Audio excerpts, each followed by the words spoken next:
We all ready? Yeah. Yes. Okay. Welcome, everyone. We will get started with our regular meeting agenda of the Torrance Unified School District. Call the meeting to order at 7:02. And first item on the agenda is our Pledge of Allegiance with Trustee Hahn. Please stand.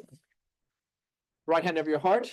Ready, begin. I pledge allegiance to the flag of the United States of America and to the republic for which it stands, one nation, under God, indivisible, with liberty and justice for all.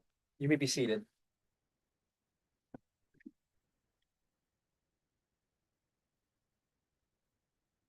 Thank you very much. Before we get started on report of closed session actions, I just wanted to recognize a special guest with us today, our city manager of Torrance, Mr. Aram Jabarian. Thank you so much for joining us.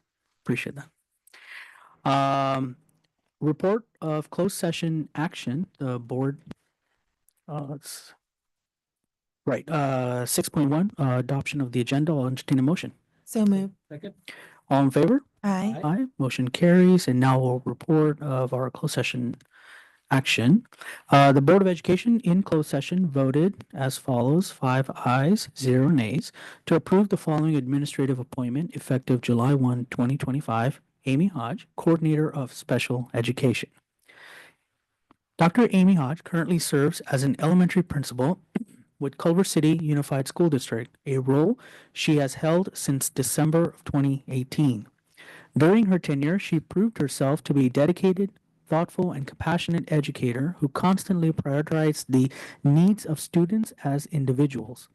Prior to her current position, Dr. Hodge was a school-wide instructional coach and a special education teacher with Culver City Unified School District and a special education teacher with Hawthorne School District. Dr. Hodge earned a bachelor's degree in liberal studies with a concentration in art from California State University, Dominguez Hills, a Master of Science in Special Education from Mount St. Mary's College, and a doctorate in educational leadership from the University of Southern California. We would like to welcome Dr. Hodge to the Torrance Unified School District. Welcome.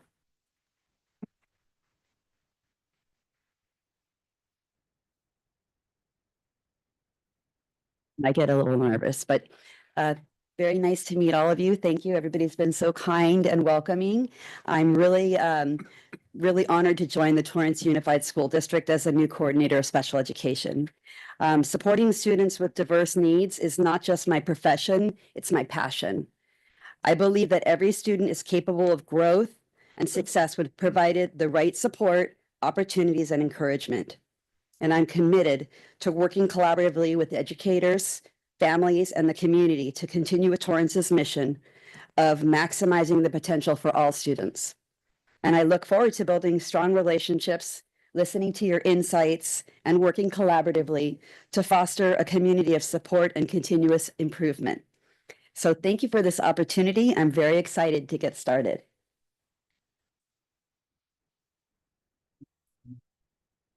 Do you have any questions for me? Welcome. Just want to say welcome. We're glad that you're here and good luck. So Yeah. Thank you. Thank you. Thank you so much. Thank you. All right, we'll move on the agenda. 8.1, our superintendent's report. Dr. Stowe. All right, good evening, Dr. Muhammad, members of the board, and the public. We've got just a few slides here to kind of catch up on the end of the year and everything that closed out. First, want to highlight our students that went to the National Invention Convention. So 200,000 students compete in this competition annually across the nation. 450 students of those get invited to Dearborn, Michigan at the Ford Automotive Museum. 34 of those 450 students were from Torrance Unified, which we continue to be the leader in not just the region, but the country in the number of students that we send to this program. And so we're just tremendously proud. We have students that achieved first, second, and third place in the nation in their respective categories. And so we'll be celebrating those students in September when school resumes at the board meeting, but just want to highlight their achievements and just all the staff that go into that and thank the donors that help provide funding for the transportation, because it's not cheap getting to Michigan and spending 3 days or thereabouts. So just congratulations to the students from Seaside, Anza, Arlington, and Torrance High School. It's our first high school winner at the national level this year. So we're very excited about that. The track meet, I know some of you were able to attend the annual track meet with all 17 elementaries represented, which was just fantastic, and so much energy and enthusiasm, and this is an event that if you've had kids go through the schools, you know the excitement that it brings at that level. Kids work all spring, and our teachers and parents volunteer all spring to help to get students ready for that. And I think events like this help feed into the high quality high school programs that we have here in Torrance. So thanks to all the principals and teachers and parents for getting the students ready and letting them just have a great time. And some of those students are really fast. So they're fun to watch.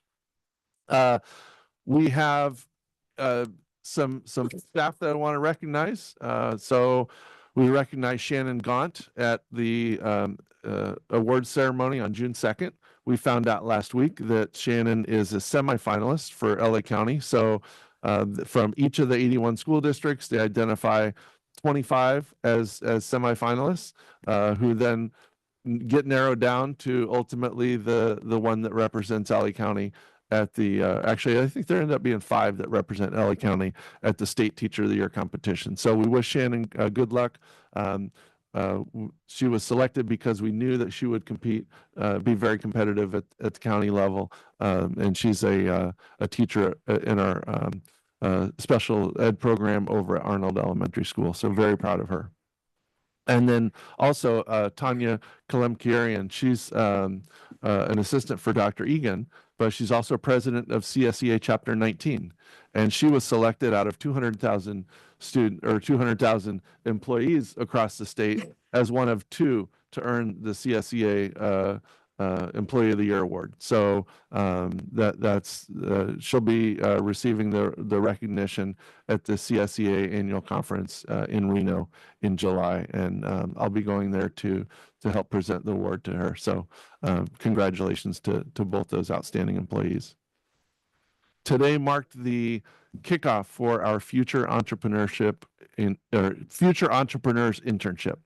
This is the program that money was put forward by Surf Management, Steve Fechner, a little over a year ago, and working with Kelsey Jimerson from Torrance High School and Tara Black from South High School, as well as Sarah Myers did a lot of heavy lifting, and we partner with a program called Project Echo that teaches entrepreneurship skills. Don Glavich from Torrance High is the main teacher for the summer program, along with someone who teaches at the university level in business and entrepreneurship. We had 26 students start today at American Honda. I really want to thank Honda for being a partner with us and allowing us the use of their facilities. All 26 showed up today, on time, dressed well, ready to go. Sarah and I had some nightmares last night that we were going to have 2 or 3 kids show up. But they were all there, and it was just a tremendous day. And so we'll continue to highlight this throughout the well, not really throughout the summer, but it concludes on July 10th. But it's a program that hopefully we're going to have it continue all year, and have the students that are part of this program work with some business mentors to help refine their business plans, which then next May they'll present at a regional event at Cal State Dominguez Hills, a business plan competition. So just great students. They're all rising seniors, so they'll be in 12th grade this coming year, with the exception of one student who is a junior, who's going to be a junior. And then finally, just want to recognize all the students and their families for the graduation ceremonies. They're always very well attended, and just milestones in the lives of these students and their families, and not just our high school students, but those moving on from middle school, those moving on from elementary. There were ceremonies and events all of last week. So we just want to wish everyone a safe and good summer, restful, our employees as well, and come back ready to go. Thank you. Thank you so much, Dr. Stowe. Next, couple of items are standard presentations, end of the year presentations. We'll start with 8.2, California Accountability Plan, Local Indicators 24-25. Dr. Crumpy. Okay.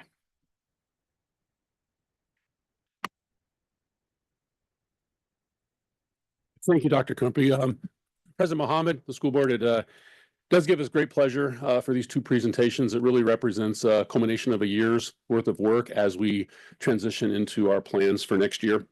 The first report is on what the county and state refer to as the local indicators. They are defined by the 5 areas of basic services, implementation of state standards, course access, school climate, and parent engagement. And the metrics that we use are self-defined. And we submit these to the dashboard. And if you ever look at the dashboard, it would say local indicator, basic services, it will say met. And that is a reflection of us monitoring our own progress, submitting them to the dashboard, and having those requirements checked off and approved. So I wanted to just spend a few minutes going through the 5 indicators and the data that we use for them. The first, basic services, are centered around fully credentialed, appropriately prepared teachers, access to standards aligned curriculum and instructional materials, and safe, clean, and functioning schools. And we are very happy to report that in each of these areas, 100% of our staff, 100% of our schools with instructional materials, and 100% of our schools with facilities all meet this expectation. Next area is implementation of state standards, and we rely on our PLCs at every school and the work of our teachers working together to ensure that our best first instruction is standards aligned. This is what the teachers do every single Tuesday morning or every single Wednesday afternoon, working together, planning, ensuring that all of our instruction throughout each school, throughout the school year, is standards aligned.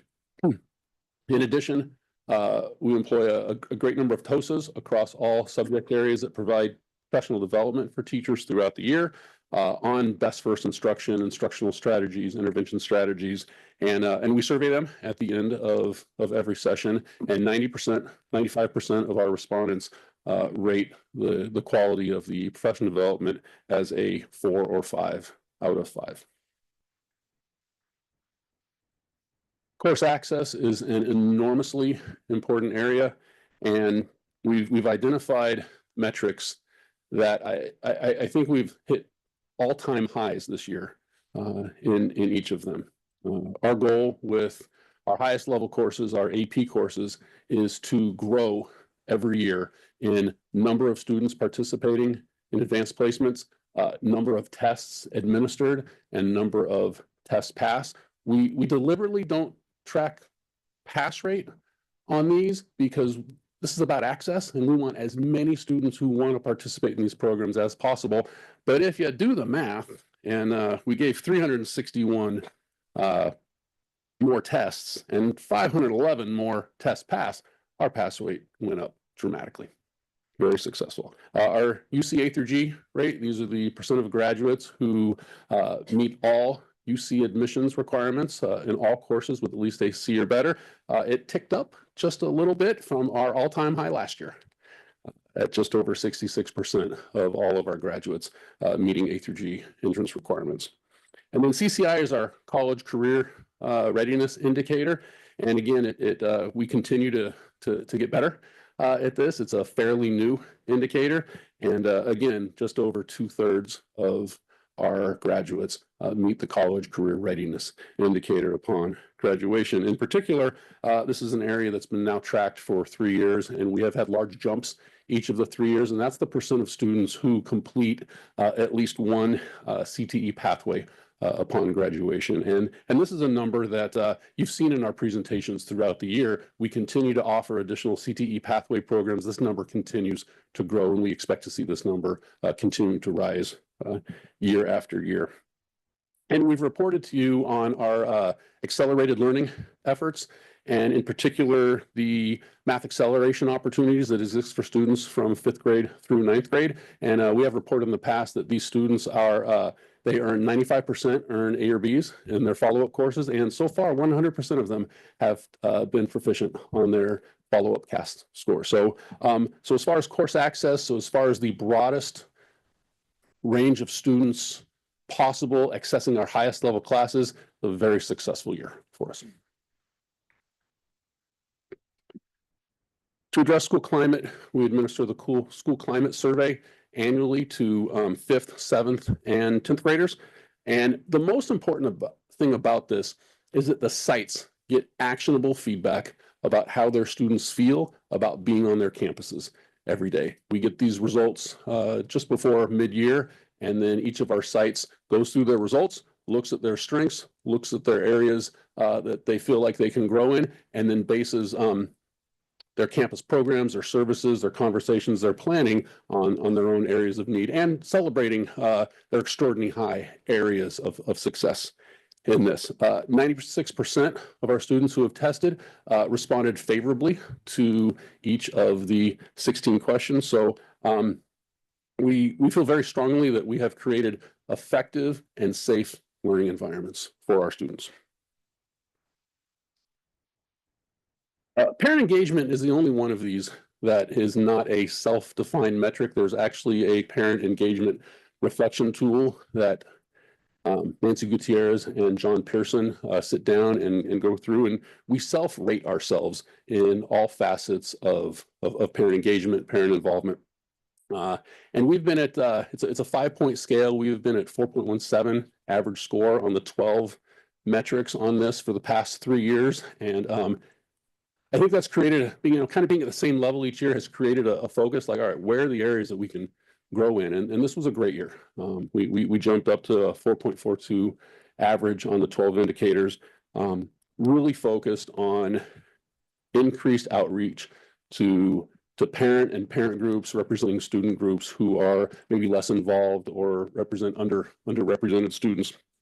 And we identify areas of growth. And again, it's reaching out to our underrepresented groups that even in today's climate becomes a little more challenging to make sure that all families, all students feel comfortable being involved on their campuses in their children's education. And that is our report on our local indicators. Are there any questions on the board?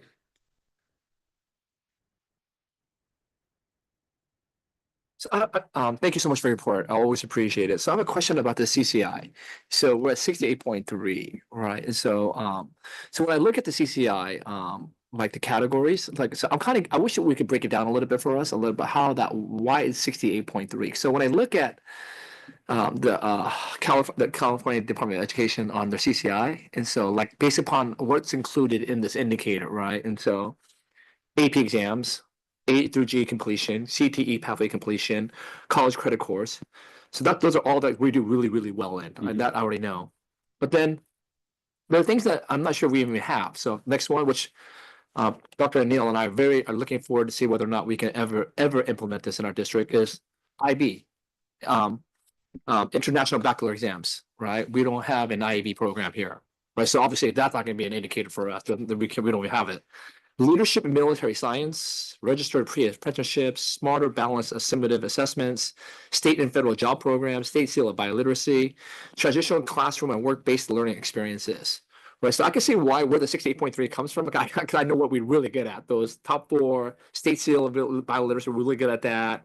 But kind of one of the other areas, I don't know how we're directing and how we're focusing on free apprenticeships, classroom and work-based learning experiences, or state and federal job programs. I don't know how that aligns with us. And the reason why I'm asking this question, because of the fact that our big thing right now is portrait of a graduate, right? And so if we're going to do portrait of a graduate, they should be college and career ready, right? And so if the college career indicator is 68.3, then are we doing a good job of portrait of a graduate, right? And so if that's our metric, I'm just saying, just kind of a metric, just wondering like what are we thinking about? How do we increase in those areas? That's what I'm thinking. That's why we're lacking at 16.3. Is that a good number? Is that, I don't know. I don't know what that 68.3 means. I don't know what that means to me. Yeah. Yeah, it's your points are well taken. It's a number for us that has continued to increase each year. And so I feel like our efforts in all of these areas are continuing to provide results for us. Some of the ones you mentioned, we do have students that meet CCI via seal by literacy. We do have students who meet CCI versus our RTC programs. We have students that meet CCI through apprentice and pre-apprenticeship programs. And those are in our particular focus to continue to grow, to get students relevant job-related skills in the workplace while they're in high school, so that in each of these areas that we're maximizing the different ways. I will say that the beauty of the CCI indicator is that different students can achieve it in different ways. Obviously, the high flyers who pass 3 or more AP exams, boom, check, great. We got a lot of those kids. The students who, and by the way, UCA through G by itself is enough. You have to meet UCA through G and be proficient in at least one of the 2 CASP test areas. So even though there's different categories, some of them require a combination of meeting these. And so from our high flyer students to our students that want to graduate ready to walk into a job, we want to make sure that every single student has a way based on their own goals and preferences in life to meet this college career indicator. And I will just kind of speak to the work that Dr. Egan has been doing with middle and high schools, creating college and career pathway programs, identification development in early middle school, so that as students progress through high school in any one of these ways, they've decided the manner in which they're going to meet the CCI, and then the school's going to be able to support them to achieve that by the time they've graduated. Thank you. Other questions? Okay, I guess we can move on to 8.3, local control accountability plan. So I'm going to kick this one off. And I just want to refer back really quickly. We talk about open access a lot, but I want to just emphasize this is very unique to Torrance. Our surrounding school districts do not have open access in the way that I don't want to say take for granted, the way that we allow our students that if they want to take an AP class, they're taking the AP class. We don't rank them. We don't make them take a test. They don't have to meet minimum qualifications to get into any of these classes, be it accelerated into a higher level class ahead of time, also very unique to Torrance. But also then when they're there taking those advanced placement or honors level classes. And as you can see by Dr. McDowell alluding to the success of those, not just the sheer numbers, it serves our students very, very well. So I wanted to kick that off.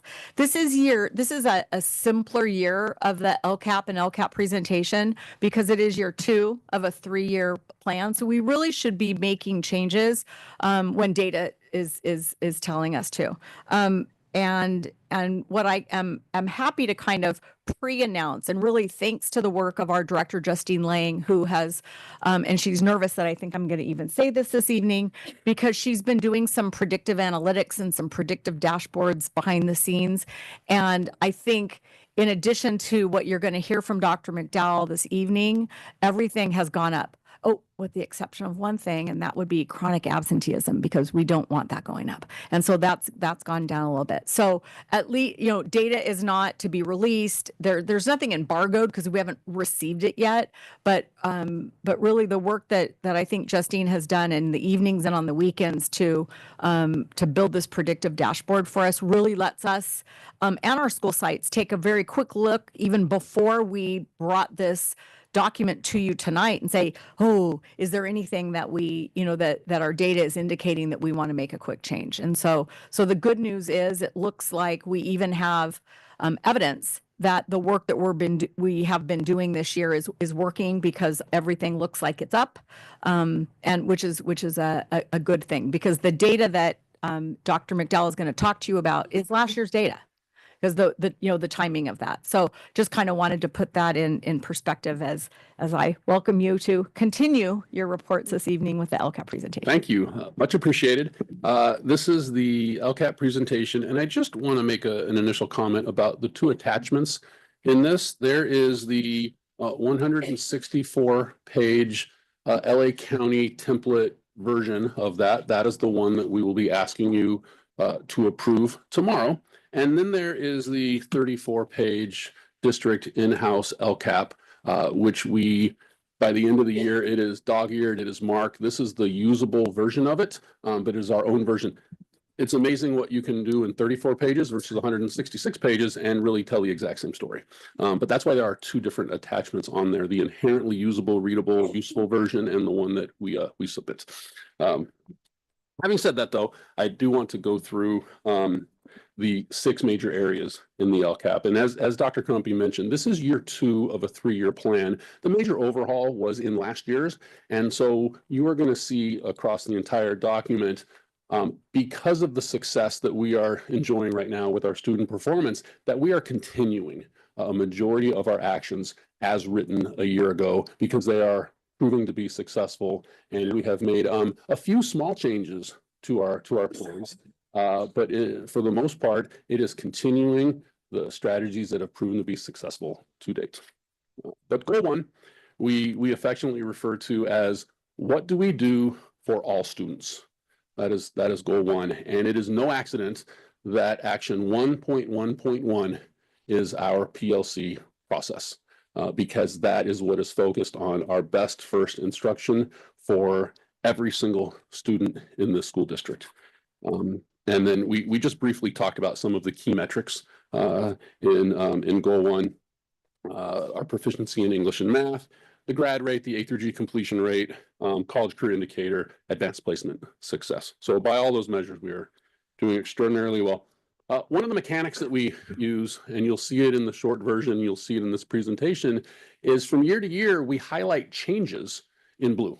And so anything in this document in blue is new to this year, or of such great importance that we continue to highlight it from year to year. And you can see that same notation in the short version of the LCAP. You can flip through those pages, and anything highlighted in blue is either a change or updated action or some augmented narrative that goes with it. And so following that, I do want to highlight in goal 1 some of our updates and changes in this year's plan. And the first one is, and most of these you're aware of because they have come to you via board presentation already. And one of them is we are expanding our early college program to Torrance High as we speak. That is in the works. Having completed 4 years of our dual language immersion programs in Spanish at 2 of our middle schools, we will now have 4th graders. Next year, we're 1 year away from completing the K-5 implementation, and those 5th graders a year from now will be venturing into our future version of a middle school dual language pathway. But year 4 for those 4th graders, year 5 with those 4th graders. This, as you know, is the final year of the expansion of the TK eligibility. And as we complete this year, all 4-year-olds will have access to TK instruction. Even though we had the funding for a couple of years, we continue to grow and expand our use of the Prop 28, the Arts and Music in Schools grant, to expand the opportunity for students to access all of the arts, and all those arts include also computer coding, graphic design. It's a very wonderfully broad definition of the arts, and we continue to expand those offerings at all levels in our school district. And at the same time, we're also continuing to expand our preschool opportunities. Part of the vision is that every student eligible or willing to participate can participate at their home school and not have to attend other schools. And so we continue to make strides in those areas. So that is goal 1. Goal 2, we say, what do we do extra for the students that need more help? And of course, action 2.1.1 are our response to intervention strategies that occur at every single school site, so that we are tracking student performance while it's live, formative assessments in the classroom long before they've taken a CASP test, which is kind of a year-in, one-shot deal, so that we model both our instruction and our follow-up intervention activities in the areas with the students who need it most. They are not new goals, but I kept them highlighted in blue because this focus on all students reading at grade level by the end of 2nd grade and all students proficient in math and algebra ready by the end of 7th grade are 2 of the major goals that we have set for ourselves. The third, of course, that you've heard is all students will graduate high school, college, and career ready.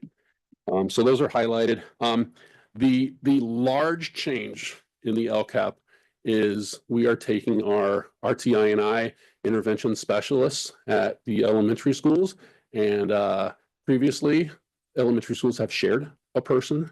We are making them full-time at each elementary school. This has been presented to you already, but it is now written into the LCAP. It does reflect the large financial shift that exists in this year's plan to fund this, and of course we think that'll continue to pay dividends as our students who struggle gain additional layers of support at their own elementary schools.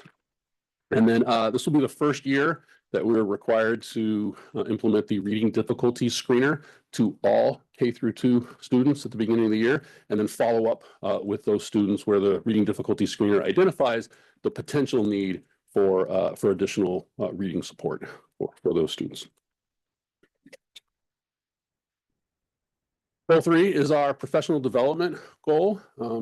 It is where we teach teachers, whether it's best first instructional strategies, whether it is content specific, both content and instructional strategies, or whether it is differentiation strategies or intervention strategies.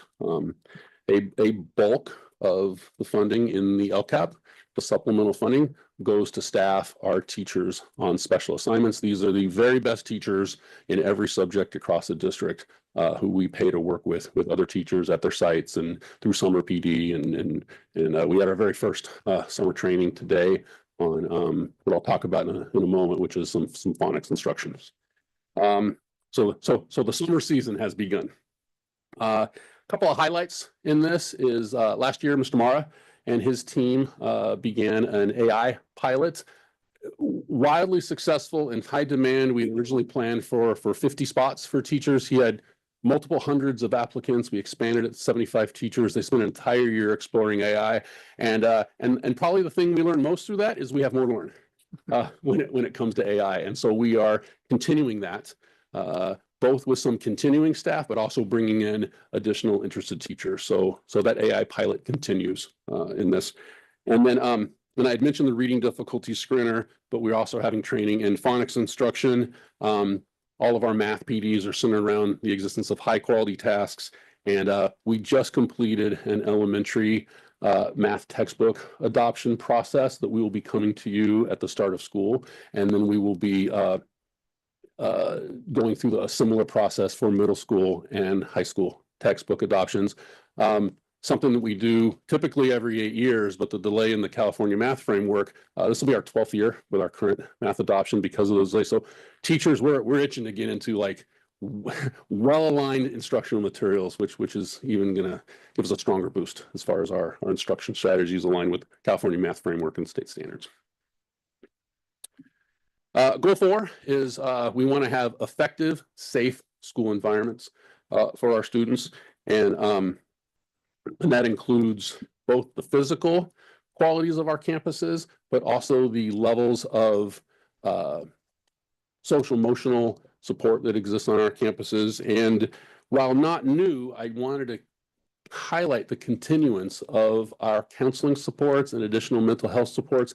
And I do want to call to your attention the expirational nature of a lot of this funding. We've set things up where our counseling and mental health supports are fully funded through 27, 28. And as that deadline approaches, we're going to have conversations about these well-received, highly effective strategies and what kind of decisions we make as a lot of our learner recovery monies do expire. Goal 5 is about our parent connection and our parent outreach. And we were so fortunate. Dr. Crumpy mentioned the consultations that we go through with all of our different groups. And the final group is what's called the LCAP Parent Advisory Committee. And they actually are the group that formally approves the draft that we then have brought to you for approval. We were so fortunate to have voices from our foster youth communities on that. And you will see in the LCAP narrative that it takes additional steps, additional focus to ensure that our foster youth are, that services are not just available, but that the services are actually being provided and followed up on. We have a small number of foster youth, so there's a very doable goal on our part. And even though they're a small number, their needs are as high as any student group on our campus. And so you'll see change narrative in there to ensure that we have followed up so that all of the foster youth families are taking full advantage of the supports and services that we have in our schools. And finally, goal 6 is a giant celebration. And I mean that because goal 6 is where we have had to have our schools identified for comprehensive support and improvement. And that is when an entire school's indicator is below a standard, and then targeted support and intervention. And that is when a school's subgroup in a particular area. And we had 6 areas last year: Sherry High School's grad rate, and then 4 elementary schools chronic absenteeism, and then 1 middle school's chronic absenteeism. And I'm so happy to report that every single one of those groups has exited, that Sherry has successfully improved their grad rate. They are out of CSI, and all of the schools that were in for chronic absenteeism have exited. And the only thing that remains is Sherry has gone from school-wide grad rate to targeted, where they still will continue to focus on the grad rate of their low-income students. So they've gone from school-wide to targeted, which is a great step. And so this goal really truly exists. One is a celebration of what we just achieved, and then continuing to identify the additional work we're going to do with Sherry High School with their low-income students. And then finally, what are the next steps? What is the timeline and process for this? Obviously, we will ask you to approve this plan at tomorrow's meeting. But then each school has been working on their own school plans. We will have those on your July board agenda for approval. Dr. Comrie has implemented ongoing monitoring of our most at-risk subgroups, and principals typically report 2 to 3 to 4 times per year on the progress of their most at-risk students. That will continue. We'll have the summer review. We alluded to some initial first impressions data. It looks good. And so as that becomes more formalized, that becomes part of our summer process with our administrators so they can plan this year. We'll have the November dashboard release. And then if you remember, we will then use all that data and provide a mid-year LCAP update to you. And that kind of represents the year-long cycle that as we conclude this year's and begin next year's, that we will be engaged in.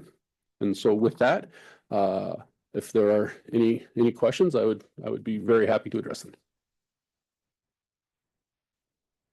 Just a comment. It's a great job because we improved in everything. That's always a good thing. So I want to celebrate everybody for doing a great job. Improvement is always a wonderful, wonderful thing. The only question I have, for the screener, the reading screener and the new implementation. So the question is, what have we decided? What are we going to use for Torrance Unified? I know there's 4 that have been approved by State of California. Do you know which one we've decided? I'm going to let Dr. Crumpy answer that one. Yep. What's the name of that, Katie? Huh? Yeah, and it's under consent on your Okay, thank you. for tonight to approve it. Thank you. And I think there was a note that you can probably look at that gave you the reason why That one, okay. the teacher group recommended America. Thank you. All right, seeing no more comments, thank you so much for the presentation. Thank you so much. Okay, moving on to item 8.4, presentation of the proposed budget. Oh, sorry. Hi, everyone. I just want to say congrats on completing another school year. And this is now the kickoff for the next budget year. Today I'm going to be presenting the district's proposed 2025-2026 adopted budget. The proposed budget includes all funds. And today's presentation will be covering just the unrestricted general fund, which most businesses conducted. Most of what you'll see here today has previously been shared with our budget committee for their review, and this is the final version. I just want to say we appreciate the budget committee's, I and Dr. Butler's work, along with Dr. Stoll and cabinet on reviewing the budget as part of our budget development process. It was really a key factor in getting to this point. The next slide you'll see is the projected estimated actuals for the current fiscal year, 24-25. How we're finishing out, what we think we're going to finish out as. And it's all based on our activity through April 30th. It includes projections for the budget for each year through 2027. Assumption page is up there. Oh, sorry about that. I'll jump to the assumptions. While we're developing the proposed budget, we use the assumptions provided to us by the California Department of Education and School Services of California, which you see here. For the 24-25 school years through 27-28, we're using the latest recommended COLAs. Those COLAs flow into something called the local control funding formula. The local control funding formula determines our primary source of funding for our revenues. Those revenues also include the average daily attendance, which you see here is shown as ADA used in LCFF. That factor can go up or down depending on enrollment as well as attendance in the classroom. So as long as we're continuing to improve our attendance, we'll see an improvement in that projected revenue. And so when we're developing the budget, we do stay conservative with our history with those numbers. And so that's how you see it flow through our assumptions here. From that, you get to our TUSD funded COLA. So that's something that reflects our actual expected change in funded revenues for each year. The slight increase you see in enrollment from the prior year, not shown here, 23-24, is having kind of a flow through effect through the year 26-27. And then in 27-28, that formula kind of catches up on itself and it evens out as we start to lose that protection from that increased enrollment that we had at the end of last year. So along here is also the CalSTRS rate, which has not been adjusted, and the CalPERS rate, which does get adjusted pretty often by actuarial studies. Also included in this budget is the negotiation settlements. In 24-25, we're including those settlements which have closed, and in 25-26 through 27-28, none of those settlements have taken place, so they're not reflected in the final amounts you see here today. So for our multi-year projection, we have here our bottom line results estimated for this and the next 3 years. Our district is expected to operate through deficit spending, and you can see that impact on our decreasing fund balance. The larger decreases in fund balance for the current year and next year's budget are primarily from the current year's negotiation settlement, as well as the use of committed reserves for their intended purposes, and expiring one-time funds that need to be spent. So that's a combination of all those factors that you're seeing showing those deficits primarily in the current and next year. And the future years out, a lot of those increases in revenues from that you saw from the prior slide are being offset by just the normal operating costs. And then that dip that you saw in the revenue in 27-28 is flowing through there to that decreased balance on that year. And so you see that flow through our beginning fund balance and into the ending fund balance. As part of that fund balance, we have the next slide, which kind of breaks down those components. So some of those are the non-spendable funds. So revolving cash, stores, and prepaid expenditures. Those will get adjusted as we actually finish out the years. So those will be updated when we show our unaudited actuals later in August or September. And then the rest of those funds there are the funds that are committed for specific purposes. So we have committed for student achievement, teacher credentialing, and those funds are used as needed to address needs in the classrooms or needs with the LCAP, as well as our targeted students. So those targeted students are the supplemental add-on to the local control funding formula, and that's for students that need that specific help. Included is also the committed for mental health support. It's important to show that we're actually spending down these funds. You've seen them carried forward from prior years, a little over 8 million, and we're actually spending those funds for their purposes. So to make sure that the students are getting that support they need. Also is the committed for infrastructure upgrades. So in the current year, we are estimating a $2 million use of those funds. And in the future years, as we have those plans set in stone for how we're spending those funds, they will be used for their purpose. So this is where we see that big spend down of those committed fund reserves. So the committed for professional development and wellness is again geared towards helping out our classified employees in professional development or growth in their roles. But in 24-25, we show that we have committed for those TK classrooms and dual language facilities. And we're planning to work on and finish those projects in 25-26. So again, you saw in the LCAP, they mentioned that those that TK is being fully implemented in this coming year, and we want to make sure that those buildings are there for those kids. And so that's where you see that spend down of those reserves, and they're going away as we spend them out. Along with that is also the energy efficiency upgrades. So those energy efficiency upgrades are specifically the solar structure panels located at our 2 high school campuses. And so again, we plan to put those in service in the year 25-26. And in here is our reserve for economic uncertainty. So this is where we keep our reserves for, again, our time to adjust. So as we're factoring in economic factors that could address our fund balance, the reserve for economic uncertainty is our holding spot for those reserves to show, are we prepared to address that? And so here, the total percentage required is a 3% minimum. And for each year, we are above that 3%. So those reserves are available as the economy may downturn, and again, gives us time to adjust. And yeah, so what we have next is the consideration of the adopted budget tomorrow. So if that's approved by the board, that will get signed. And then we have those unaudited actual fiscal reports, which will come out around August and September, which gives us the actual finishing results. Great. Oh, yeah. Thank you, sir. And if I may mention as well for the board members, please remember that the district budget committee also includes 2 board members. So Mr. Hahn and Mr. Zigelbaum were all part of that as well. We went through about an hour and a half of detailed information on the budget, so they were able to ask any and all questions for that. And then please also note, I know Chris mentioned it right at the beginning, but none of the out years, nothing beyond this year, has salary settlements built into it yet because we haven't settled any of those. So the numbers that you see here is our best estimate, but it's also the best estimate it can be right now because there are not salary settlements that would bring those ending fund balances down. And with that, Chris will take any questions. If you have any questions. I just have one question. Yeah. On the assumption slide on the out years, there's a TUSD funded COLA of 0.18. Yes. That's significantly low than the other TUSD funded COLA, even though our ADA's in the 20,000. Yeah. Can you explain why is that a significant drop? And so that's again that leveling, and so there's a 3-year rolling average factor in that formula. We rely on it's called FICMAT. I don't know actually what the abbreviation stands for. Fiscal Crisis Management. Oh, you know it. Management assistant team. Management assistant team.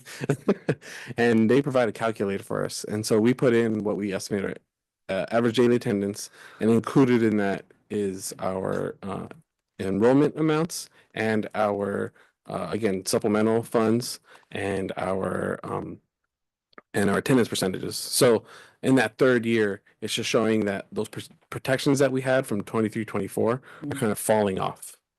So maybe another just quick little piece on that. The ADA used in LCFF line that you see, we are projecting some declining enrollment, but because of a 3-year rolling average, it's being held relatively constant until you get to that last year. And then that's where we lose a good year and the declining enrollment catches up with us.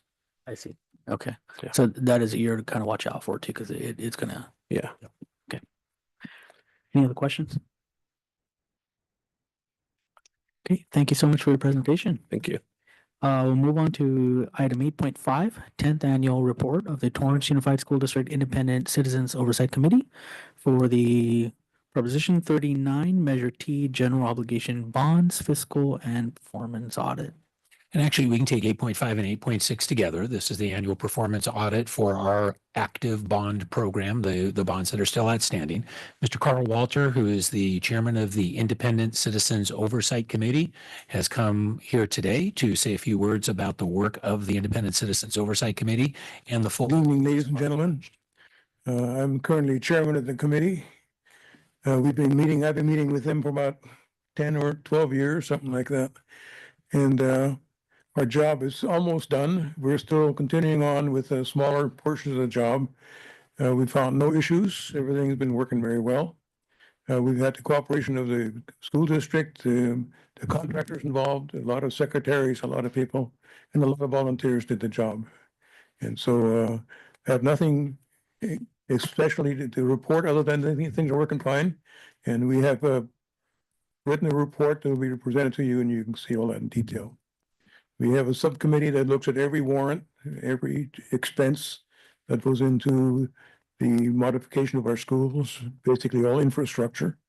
And it's been done very well, I think. So I would like to make a comment, if I may, about the school district. My wife and I bought our first house in Torrance in 1962. We had 4 kids go through the school district. We had 9 great grandkids go through the school district. And we currently have about 6 great grandkids. 2, one of them already gone to college, but the other's still in school here. The comment is we chose Torrance mainly because of the school district at that time. The result was of the 4 kids that we raised, the oldest one is a national manager for a major automotive manufacturer. And she's their chief fireman. Everything goes wrong, she gets to fix. My second daughter decided she had a more important job to do, and she raised 4 kids. And our oldest son is in IT, and our youngest son wanted to be a Marine. He still is a Marine, and he's been recognized as being the Law Officer of the Year to Western United States 3 years ago. Not just for his work as a policeman, but also for his work as a citizen and helping other people who needed help on the street. So I would like to congratulate the Torrance School District, past and present, for all the good work they've done in our family. One of those kids, the grandkids, became a Fulbright scholar. Not bad, huh? Yeah. And so thank you very much for all the work you did for our family. Thank you so much, and thank you for your service to our district. Really do appreciate that. Are there any questions on item 8.5 or 8.6?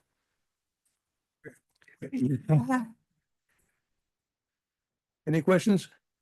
No? Oh, okay. Thank you. Thank you very much, Mr. Walter. Okay, we will move on to items 9.1 and 9.2. We'll take them independently. It's a public hearing on the adoption of the 25-26 LCAP. And I just have a quick little readout for that.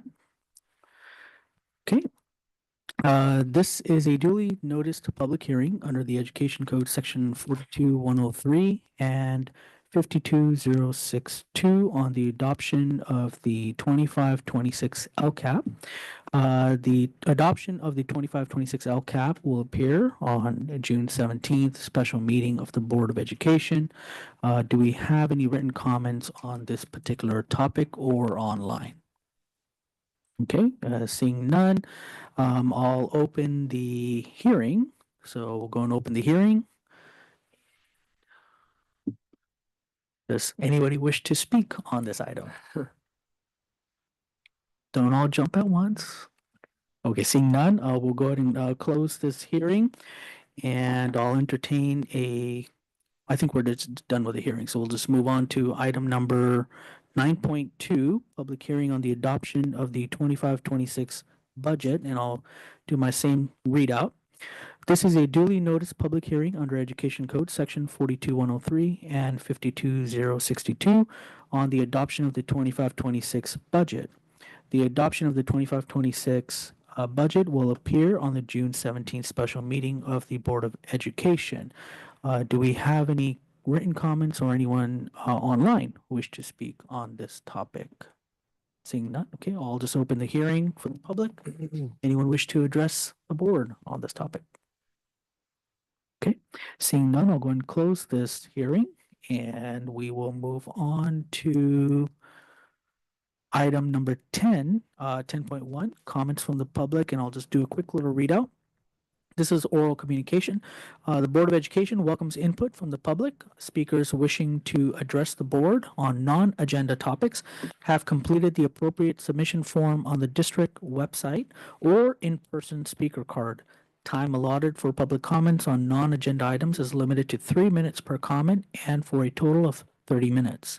A speaker may not relinquish her time to another. Trustee Han, will you be my timekeeper? Mhm. Okay. I have received yellow cards. So I'll just go in the order which I received them. The first three will be Wendy Riley, Shane Zara Cornwell, and Stephen Barney. There. So Stephen, you'll be the third speaker. Third speaker. Third speaker. So we'll start with Wendy.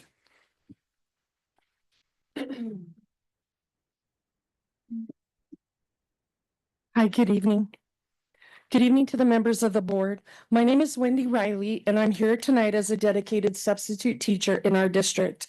I want to speak on behalf of substitutes who show up every day to ensure classrooms stay open, students stay learning, and schools keep functioning, even when full-time staff can't be there.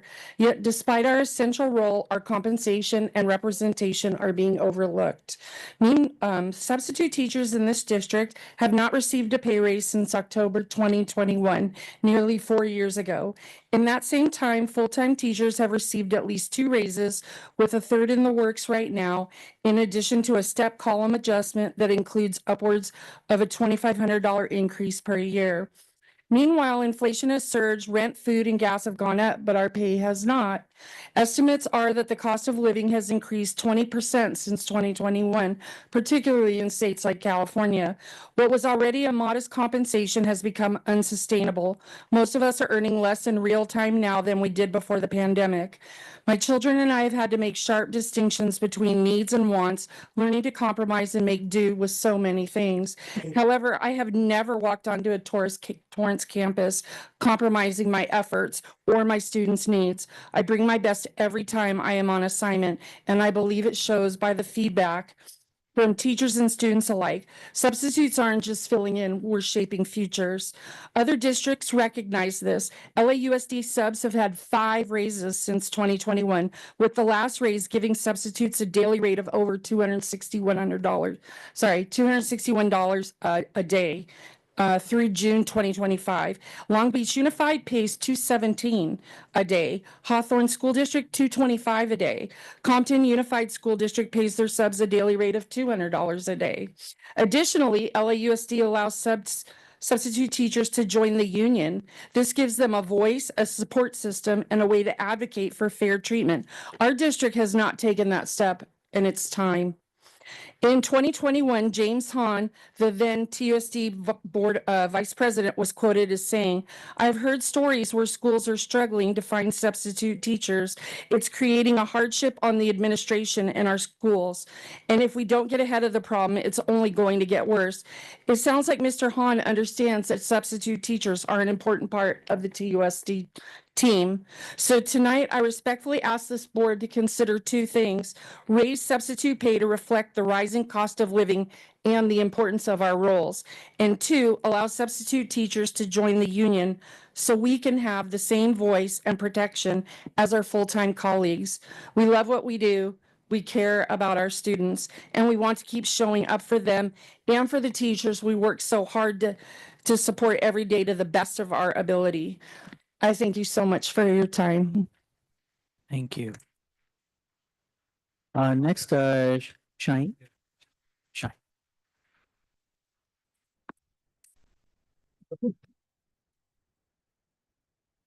Evening, Dr. Tim Stowe and Torrance School Board members. My name is Shine Zaya Cornwall. My pronouns are they, them, and I'm a 17-year-old rising senior at North Torrance High School. I'm here because I'd like to advocate for broader and better systemic protections for immigrant students and families, because every child deserves to learn without fear of immigration raids, family separation, or being targeted for their immigration status. With what's happened to Martir Garcia Lara, a 9-year-old Torrance Elementary student who was taken by ICE alongside his father and deported to Honduras, it is important now more than ever that our district stands with its students. We, as students, do not feel supported.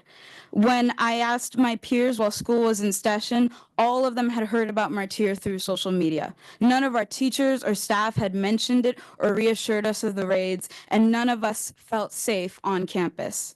There were family members who were too scared to attend graduation, or students who were unable to focus because they're worried about ICE.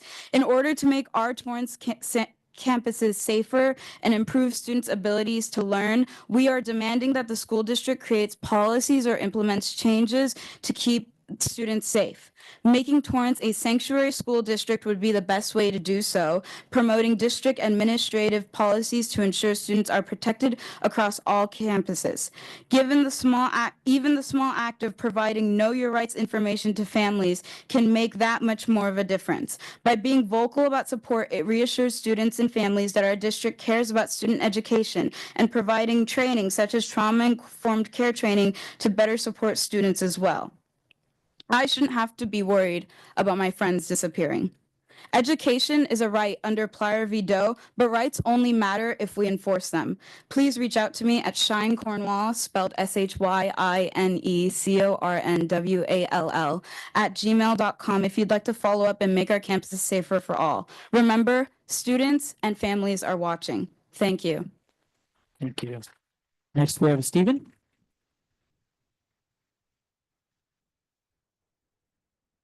Good evening, members of the Torrance Unified School Board. My name is Steve Berry. I'm here to start a policy change, perhaps.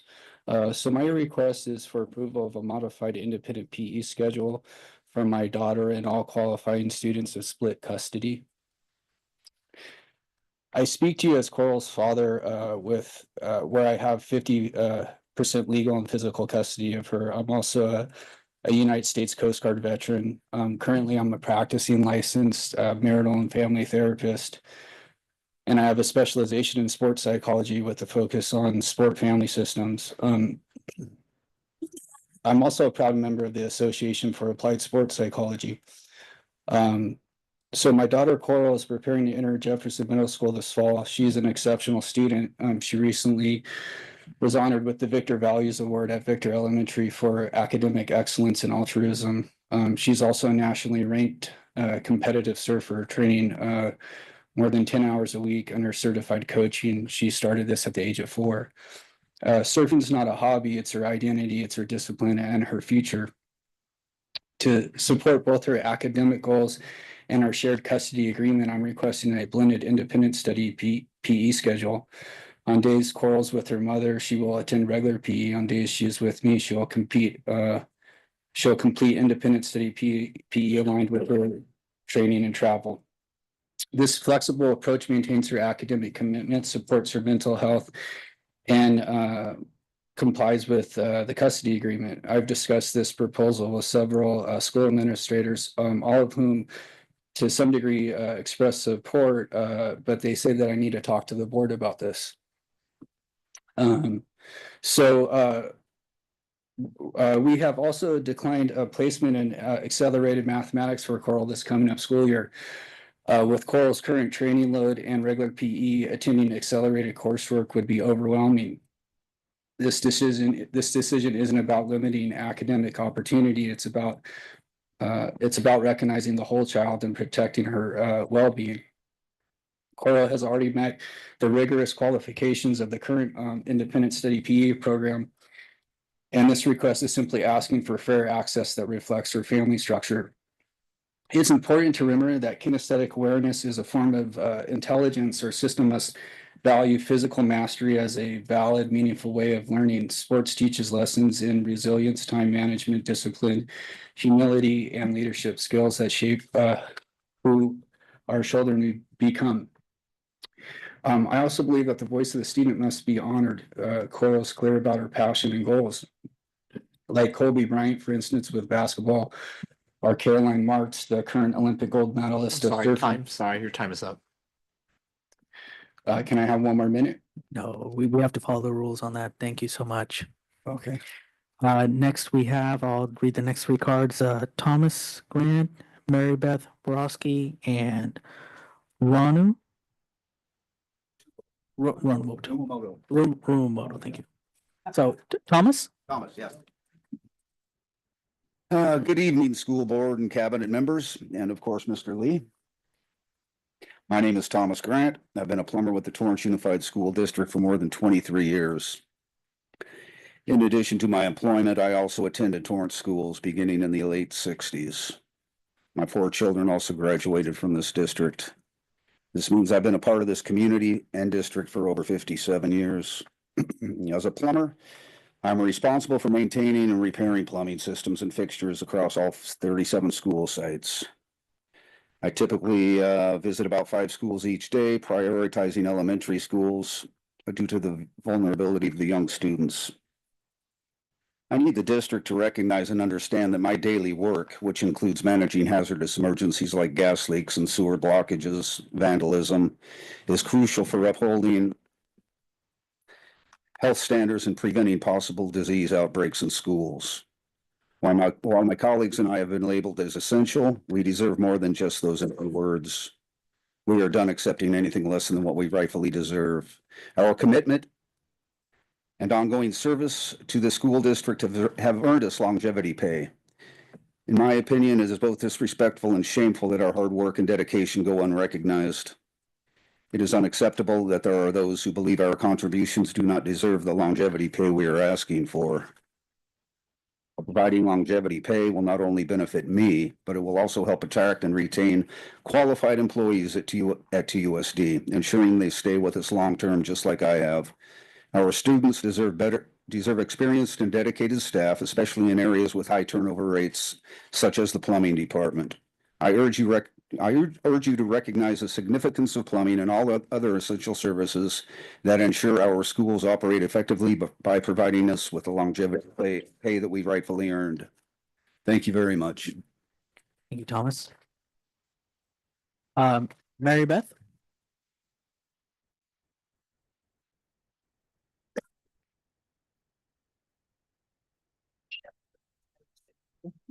Oh, yes. Hi, good evening. My name is Mary Beth Borowski. I'm a teacher at Magruder Middle School, and I'm also a Torrance resident. And I first want to just say my solidarity that I am allied with what Wendy Riley spoke about. She's a sub at Magruder. She does an excellent job. She's been talking to me for a long time about raising the pay, and I've been helping her. So I'm really glad that she spoke today, and all of the teachers at Torrance Unified. I know that we appreciate all of our subs. And I want to thank Shine for speaking tonight about immigration and what's happening at our schools. And thank you, Local 99, for coming and speaking about longevity pay. So thank you to everybody. I come here tonight as a concerned educator and community member to urge the district to take proactive and compassionate steps to protect our students and their families from the traumatic effects of immigration raids and enforcement actions. And I say that as I look at the LA Times and the two top stories are protests slow in LA as Trump vows to expand immigration raids. President Trump vowed to expand immigration enforcement actions in major Democrat-controlled cities, including Los Angeles. So it's particularly relevant to us that we take an action. Schools should be safe havens for all students, places where students can learn, grow, and thrive without fear. However, reports of immigration raids in and around schools have created an atmosphere of anxiety and insecurity for many families in our community, particularly those with undocumented members. It is our moral and ethical responsibility to ensure that no child's education is interrupted or hindered due to fear of immigration enforcement. I respectfully request that the school board consider the following actions. Affirm the district's commitment as a safe zone. Pass a resolution reaffirming the district's status as a sanctuary or safe zone, clearly stating that immigration agents will not be allowed on campus without a signed warrant reviewed by district legal counsel. Train staff on legal rights and protocols.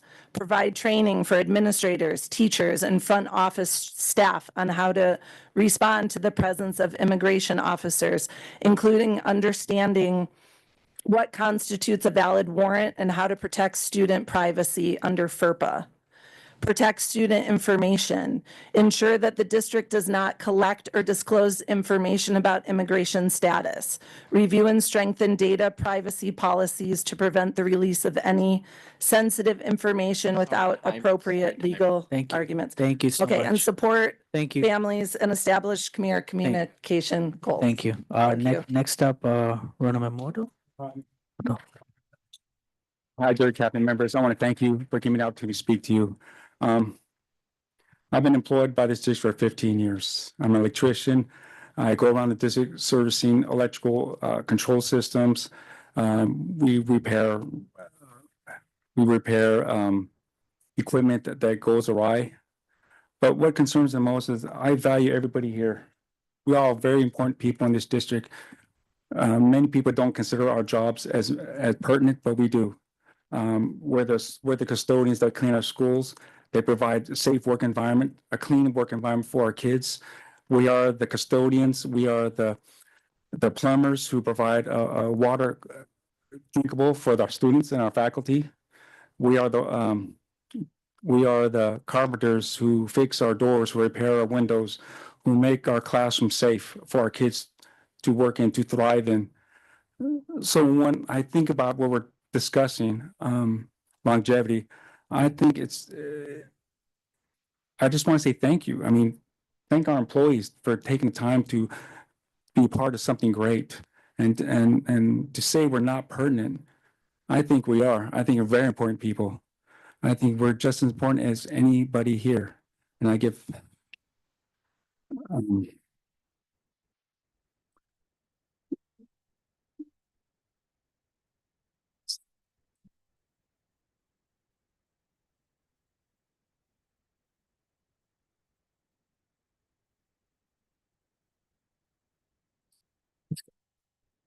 Thank you. Thank you. Next we have Jessica Ramirez. Jessica Ramirez. Hello. I would like to say hello to everyone, the board and all of TUSD. I've been working for the district for about 2 years now. I love it. I've moved my kids out of a different district to come and attend the district because I see great things happening. My family is in the district, so another reason why longevity is a big thing for us. I'm finishing up my teaching credential. I want to teach in TUSD. I want to ensure that longevity continues. Being a new employee for the district, I want to make sure it continues. I have children. I want to make sure that they are covered and know that I'm going to have that long job. They don't have to worry about things. I'm going to have to pay for college. So I want to make sure that all the employees have that backing when it comes to being a part of such a great district. I don't want to see it go anywhere. I want to make sure it stays strong for many generations to come. So that was my little, thank you. Thank you. Yeah. Okay, and I'll just do one final check with Mr. Morrow. Is there anyone online? Yeah, I would need to submit a yellow card. Can I do it right now? It's too late. Okay. Okay. Thank you. Nikki, go ahead. Oh, can you hear me? Hello. Can you hear me? Yes. Hi, board members. Thank you so much for your time. I logged on a little bit early and I first wanted to say thank you to Dr. McDowell for everything that he's doing, putting attention to our foster youth, and the dual immersion program that he has enacted is a wild success, and kids from Redondo are coming to Torrance. So I'm looking forward to having those students in junior high. The main reason for my call is to talk about Martier Garcia Lara and my disappointment in how everything was communicated and the statement or lack thereof from the Torrance Unified School District. And I understand while he was not detained on Torrance campuses, I think this was a perfect opportunity for Torrance to come out and talk about the policies and procedures that are in place to protect our students when 65% of students are of Asian and Latino descent, and these are the same students that are being targeted by these unnecessary raids. There was a full 2-paragraph statement in the overall statement talking about whether TUSD had to confirm whether this was right. I think it was a waste.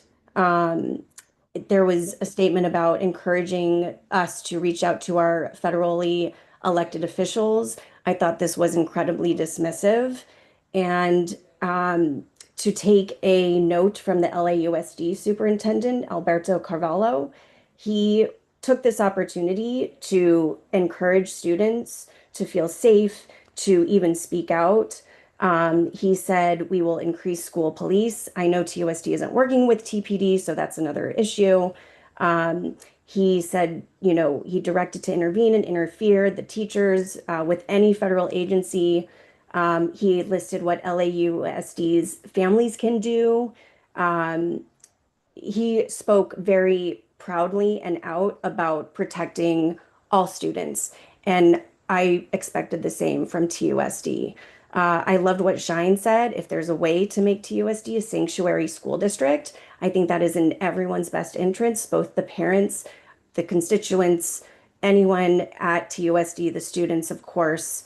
And the fact that the PTSA, both from Torrance Elementary and Fern, gathered and supported Martyr says a lot.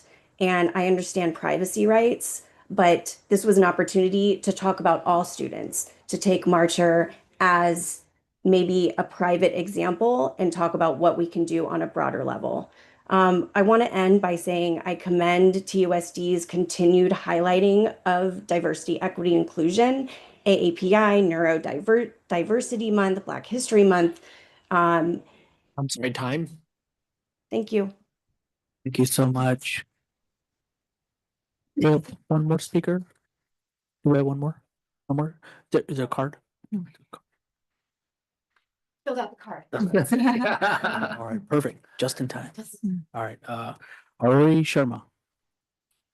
Great. Good evening, everyone. Hi, my name is Arohi Sharma. Great to see so many familiar faces in this room. I know some of you because I matriculated through the TUSD school system and had many of you as teachers and principals through that entire experience. You all taught me as teachers and principals to use my voice to fight for those who don't have that luxury. And tonight I'm joining so many other community members in this room and online to share the deep sense of unsettlement that I feel with the news of 9-year-old Martyr being detained by ICE.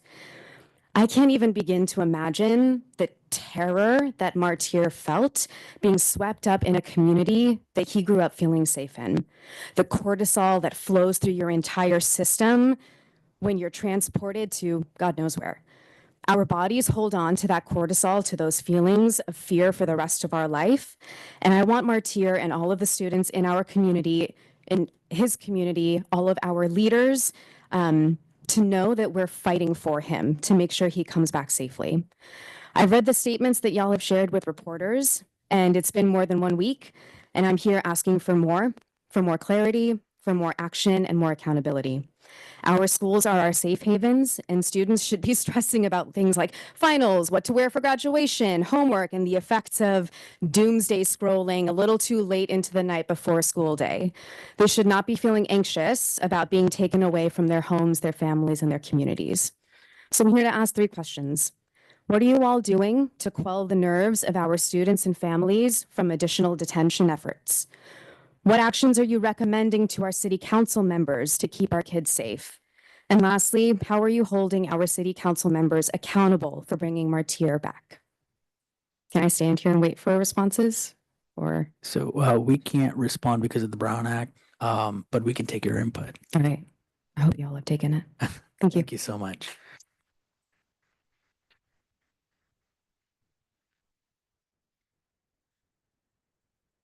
Right, we have one more speaker, Michael Lee Chang.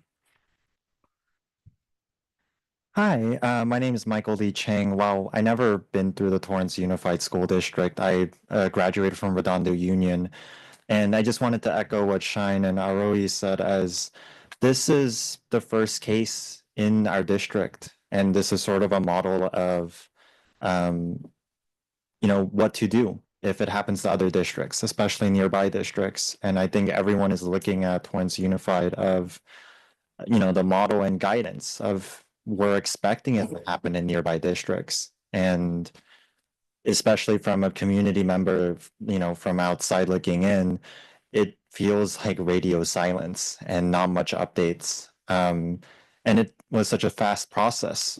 I had heard about it, I believe, on Friday, and he was already in Honduras by Sunday. And I think that it's crucial to have more guidance, especially for teachers who, I don't know how they're expected to explain to an entire classroom of students what happened to their friend. So thank you. Thank you so much. Any more comments? Anyone online? Nope. Okay. All right. Well, thank you all the public comments on item 10. We're moving on to item 11. 11.1, approval of the annual declaration of need for fully qualified educators. And I'll turn over to Ms. Hernandez. Thank you. Good evening, President Mohammed, members of the board, Superintendent Stowe. Before the board is a regular item. It should be in the consent calendar, but we are legally required to put it as an open item for the board to consider. What's listed on the item are the anticipated vacancies that we may be issuing emergency credentials for. That would be for interns as well as emergency credentials for special ed, as well as those with ELA authorizations and others are listed there. We are asking the board to approve the recommended anticipated need for next school year. Staff is recommending that the board approve the recommended list. Any comments? Seeing none, I'll entertain a motion. Motion approved. To approve. I have a motion and a second. All in favor? Aye. Aye, motion carries. Item 11.2, adopt resolution number AS1724-25, authorizing and approving the exchange of real property through an exchange agreement and joint escrow instructions, and finding the exchange property to be exempt surplus land pursuant to the Surplus Lands Act. And I'll open it with Dr. Butler. Thank you very much. Well, board, as you know, we've been talking and thinking about the Hamilton site where we currently have adult education, special ed transition, Little League, softball, a variety of uses there. And this consideration of it as a surplus site dates back to the beginning in 2017, finally declared surplus in 2018. And since that time, the board has decided, take that back, thank you. Since that time, not a lot has happened other than we looked into a waiver process for potentially being able to exchange the property. And about 2 or 3 years ago, we started down another road of trying to see, is there a use for the Hamilton property that takes into account the needs of the neighborhood, the community, Little League and softball, if they were to be located elsewhere. And we've been to you to talk about this before. We've been out into the community doing a lot of work. In fact, for anyone that this doesn't seem like something that you've heard about before, please do go to TUSD.org/Hamilton, and you'll see the whole process that we've gone through to this point in listening to the community and working with Little League, working with softball, and working with the neighborhood association. In fact, there's a nice 2-pager there at Hamilton for anyone to see, TUSD.org/Hamilton, that kind of encapsulates what we've done to this point. So part of what the board did was take action to put out a request for proposals to see if a developer was even interested in working on the Hamilton site. And we do have with us today Mr. Randy Maples and Mr. Eric Nelson from Truemark Properties that have put in what we'd like the board to entertain as the potential developer that we would work with for the Hamilton site. And as the 2-page document I was talking about there mentioned, 8 developers did put in proposals. Until we had a proposal from a developer, we didn't even know if there was something of value to be able to look for another use for the Hamilton site. And we think that part of this was due to economic conditions at the time, that there just aren't as many infill properties that exist in an urban area that you can take kind of the edges of that and really build a good quality development within that. There just aren't that many right now. And in fact, the unfortunate fires that happened in the areas north of us here took even more properties off of the market. So we don't want to profit from anyone else's problems. It's just the reality of the market conditions that right now a very nice offer has come in from TrueMark for this. And at 5:16 tonight, we got in TrueMark's response to our comments on the exchange agreement, the actual document that we'd be working with here. So we weren't able to post it in time, but I do want to say to the audience as a whole that TrueMark's offer to us is $64.5 million for the Hamilton site. It might go up if in their working with the city on the entitlement process, that they do more than the 144 units that are listed in their proposal to us. It might go down a little bit as we work with neighbors on the eastern edge, potentially modifying the housing mix that's there in order to have something that blends in as good as it can with the existing community. But that's the part just talking about the overall dollars and how we might look into the property mix, or the product mix is what a developer would call it, for the actual townhomes and houses there. But I just want to take a stop to really recognize the contributions through the process, the willingness to talk and work through hard situations for North Torrance Little League, North Torrance Girls Softball, and many of the neighbors as represented by the North Torrance Neighborhood Association. They've been just great in talking through the issues. We understand the term that's been used many times is sacred ground. This is where decades of families have been able to have their children go through and have sports events, which we certainly recognize. And our commitment through the entire process has been that if a new use for the Hamilton property was chosen by the board, that we would invest significantly in North Torrance to keep Little League in North Torrance, to keep North Torrance Girls Softball in Torrance, and to, again, recognize the neighbor conditions that are important to the neighbors there. So as you can see on the two-page document, in working with the city, and that's why Mr. Shaparian is here today to recognize the work that we've done together with the city, we have developed a funding agreement that will be the next item that you consider, that takes the city's concept for a brand new El Nido Park, a park that recognizes many diverse needs for the community and also Little League, as the city of Torrance has taken on the other Little Leagues within Torrance. We are looking at investing ourselves $10.63 million into a beautiful facility that not only will take care of Little League for years, but also serves as a new standard for how parks will be developed within the city of Torrance. And it's not inexpensive. In fact, getting rid of all the negatives, it's expensive. However, we feel that we've developed something, that the city has developed something that we can thoroughly support, in this case with financial considerations, but we'll also be working with the city to look at potential value engineering. Are there ways to maybe work on that dollar amount, make it a little bit less than it is right now, but we're committing to it as written in order to make sure that El Nido Park is really a fantastic facility for North Torrance Little League. You'll also see a drawing on that two-page document I've mentioned for North Torrance Girls Softball League.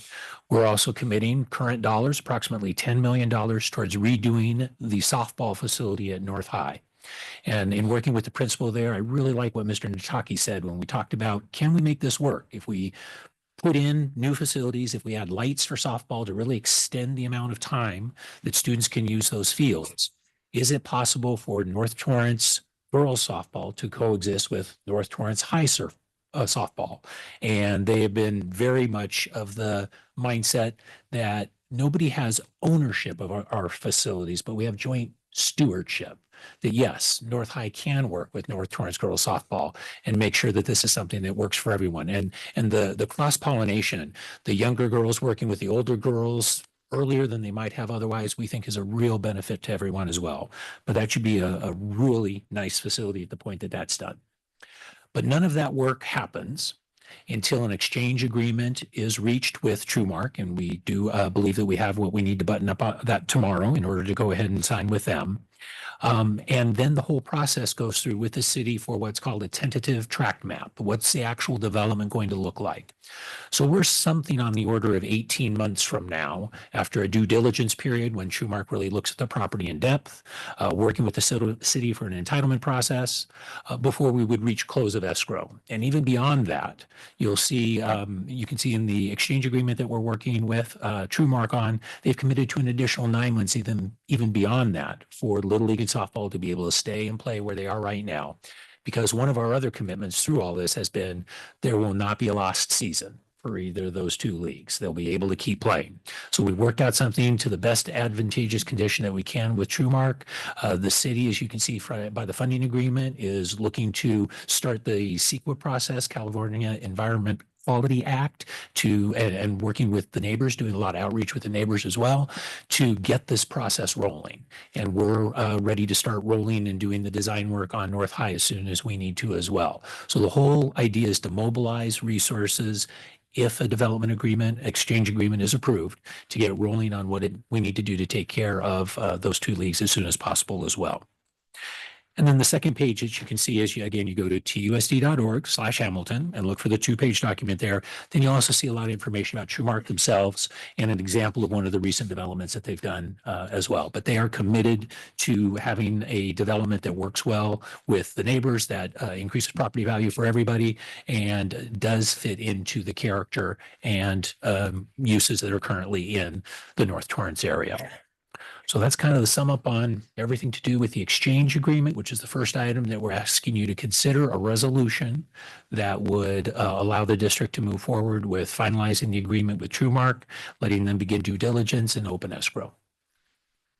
Thank you, Dr. Butler. I assume you've already touched on 11.3 as well in your comments. I was going to do a little bit on that separately. Okay, so we'll come back to that. So just staying on 11.2, are comments, questions from my colleagues?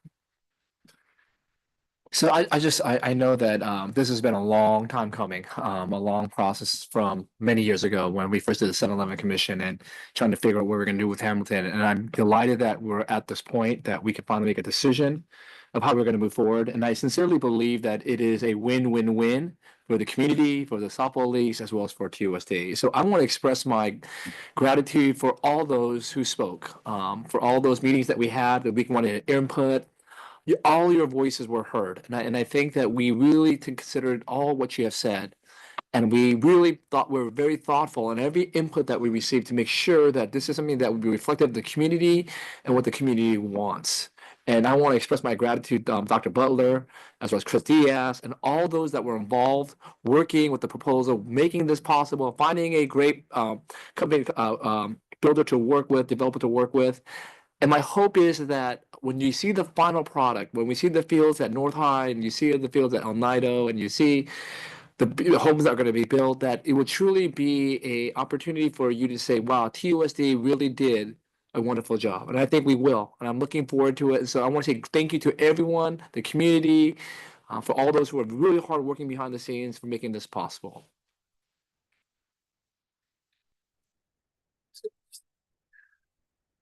I came in kind of at the end of this, right? But I was aware of the process as it's been going, just as a resident of the community. And so I wanted to commend everybody on how many meetings there were, how engaged the community was. I mean, even though I'm relatively new to this, I got emails about this. And I read every one. I've listened to people. I've had conversations with people within the Little League. And the main concern was exactly as Dr. Butler said, was, sacred ground, right? And dealing with this. And I think that what's happened here, the partnership that's happening with the city, is recognizing that and understanding that there is room for improvement. And so one of the things I wanted to say to the community, whoever happens to be watching, is that the conversation doesn't have to stop here either, right? We still want feedback. We still want to understand what the implication is. We still want to know how it's affecting the community and also where that can be improved in the future. So if there's something in another project where, hey, you did this at Hamilton, I'd like to see this at something else.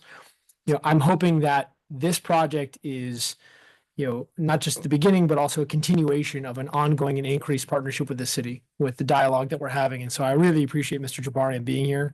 I really appreciate the work the city's done and the conversations that have happened between the district and the city. So it's very exciting for me as, one of the newer residents of Torrance. I've been here, I guess, 8 years. and I've got kids that are young in the system to know what the next few decades look like, and how that can be improved. And I know Mr. Trapani and I have had conversations in this effect about thinking about the next 30, 40 years of the city and really what that looks like. So I'm excited. I'm excited to see what happens. I'm excited to go watch baseball games in better parks and things like that. So it's just an exciting time. So thank you all for all your work. Any other comments? I have a question. Why are we doing this now as opposed to later? Like, why is now kind of the optimal time, in your opinion, to move forward with this exchange? So when I first started working on this 3.5, 4 years ago now, the waiver had come back up for renewal, that if we were going to do any kind of an exchange with a property under that particular process, it was time to renew.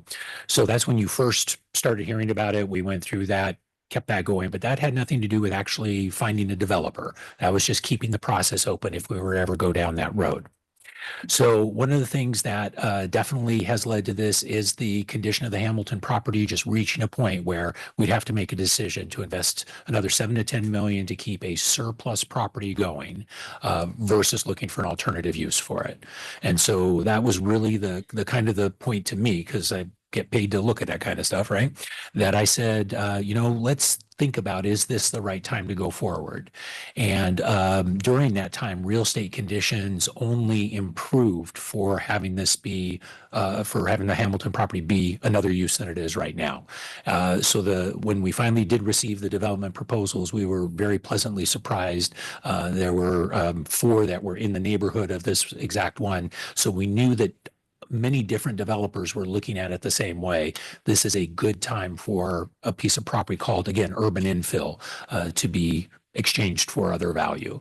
So when we finally got those in, again, if we had not received any proposals back, any responses to the proposal, if they had been short of our expectations, that would have been a clear indication from the market, this is not the time, not the way to go forward. Exactly the opposite happened. Good interest, good pricing for it. And again, that's what's allowing us to have the funds to be able to invest in North Torrance for Little League, for softball, is receiving good value for this property. Thank you. Yeah. And having grown up in North Torrance, I think that, and driven by Hamilton every day, I think that being able to invest in the community and making sure that, they have, the little leagues have good fields, and then also that the feedback from just all of the other partners we've engaged with throughout this process has been heard and incorporated is important to highlight. So thank you for answering my question. Sure. I just want to quickly say that I totally agree with what my fellow board members have said, and thank you very much for your explanation of how this came about. I've been on the school board here for around 7 years or so, and this Hamilton Adult School issue surplus property has been an issue even before I came in. I want to thank the previous school board members also for looking into this issue, looking into Hamilton and preparing it for what it could be done today. And jumping onto your next agenda item about the El Nido Park, I think it's really wonderful. I just want to say that I just think it's really wonderful when our institutions come together for the benefit of our community, our residents, and especially for the young residents that's going to be enjoying the El Nino Park and our baseball fields, softball fields, and all that. All this took a lot of work by a lot of people, so especially thank our CBO, Keith Butler, our communication director, Sarah Myers, our financial director, Chris Diaz, and a lot of other people, including people on the city side. Thank you very much, city manager, Aran Shapari, for being here today and showing your support. It's been a big project for many, many years. Thank you also to our attorney and various other people for helping this. This is really a big project that's looking very good. Thank you for TrueMark for coming into this and making this happen. And we really look forward to a great community project here, and how the housing and how everything's going to be built in conformity with what our communities, our residents wanted, and that it will further be a betterment for our city as a whole. So thank you very much for working with us for all this. And yeah, that'd be it for me. Right. Well, thank you so much. One of the issues of going last is again, everybody has said what I wanted to say. So I'll keep it very short. Again, I just want to stress how important communication, transparency, was throughout the process, and staff, you guys done a great job in making sure that we kept that commitment because it is a significant project. And I think, people really wanted to have their input, into it. And you've done a great job in terms of making sure that community got their input with a lot of meetings, a lot of information that went out. At the same time, a lot of collaboration with neighborhood association. We had Little League softball participate in the process. And again, it was just kudos to all of you, as well as engaging with the city and making sure that we find a solution that is a win-win, like Trustee Hahn said, that would be beneficial for the community because people get new fields, you get new development, or economic value is, goes up. At the same time, enrollment, there's a lot of benefit that comes out of a project like this. And so I really do appreciate everybody's involvement in that. And one more thing, just a great investment back in North Torrance. So I do like that and I do appreciate that. So thank you so much and thank you for your partnership in investing in Torrance. With that, I'll entertain a motion. So motion to adopt the resolution. Second. We have a motion and second. All in favor? Aye. Aye. Motion carries. And moving on to 11.3. Thank you. So this goes into more detail then of what we're looking to do with the city in terms of a funding agreement for redoing El Nido Park. And I would be remiss if I didn't give a shout out to Danny Santana, the Assistant City Manager, who was very professional to work with. We shared a vision as informed by the council, as informed by the board. And Danny and I thought, worked together very well to make this happen. Excuse me. So just a couple of quick points on this. $10.63 million is a significant investment. We don't want that to be forgotten about. And it's an investment in North Torrance, Little League, for the long-term benefit of our students, for the residents of North Torrance, for our families. We do look forward to working in partnership with the city of Torrance as outreach is done for these park improvements at El Nido. What you see on that 2-page document that I mentioned, which by the way is also attached to agenda item 11.2, is it's called a conceptual plan. So the city has put a lot of effort into designing something that they think will meet the needs of the residents of the El Nido community. But then they're going to engage in outreach and make sure that those are the amenities that the group would like, that area would like, and that gives real good value to them for a nice park in their neighborhood. We're also going to work in partnership with the city to see if there are reasonable cost savings in terms of the total cost of the project, as well as we'll work in conjunction with the city for potential grants or potential contributions from our elected officials that might work for this as well. Because again, it's something that benefits so many people. It is important for the board to know before voting on this that the district contribution is firm at 10.63 million and can only go down. So that's the ceiling. We will work hand in hand with the city to see if that can go lower, of course, but the city is taking on some additional and unknown costs, for example, with the right-of-way improvements and having to work with the city of Redondo Beach in that. So we recognize the dollar amount that we're contributing, but it's also a secure number for us, and the city has had time to work with it and feel comfortable from their end as well. But they do have some risks that are not capped. However, this is their area of expertise. They feel comfortable moving forward with it as is. And then the city will take on the process to obtain the California Environmental Quality Act approval, CEQA, for the El Nido improvements. And again, we will be working with North Torrance Little League, North Torrance Girls Softball to make sure that they do not lose a season through this whole process. So with that, I would appreciate the board considering adoption of this item and allowing us to proceed forward working with the city. Okay, any comments? I just kind of want to reiterate again, the cooperation and the working with the city was fantastic. And I'm looking forward to this park. This is going to be the park right now in Torrance. And so it's going to be beautiful. And we're looking forward to the whole final project and how it's going to look. And so again, thank you so much, the city. As all our board members expressed, we are truly grateful for the partnership. And it's great because obviously with the school district as being the largest employer in the city, working with the city to kind of build this again together is kind of exciting in that way. So really good to see the collaboration. I want to express my gratitude to Trumark as well. I didn't mention this earlier. Your presentation was fantastic. When you guys came, I was like, wow, that presentation was really, really good. And so just excited for you guys to do. I guess one thing, you said you're not part of the city, you're not from the city itself. Just want to encourage you guys that to, as you do go through the process, you do the building, just to love our community. I think our neighbors that are on the side, on the east side, and all the people that surround the community itself, that you are a reflection of us, because we made this promise to them.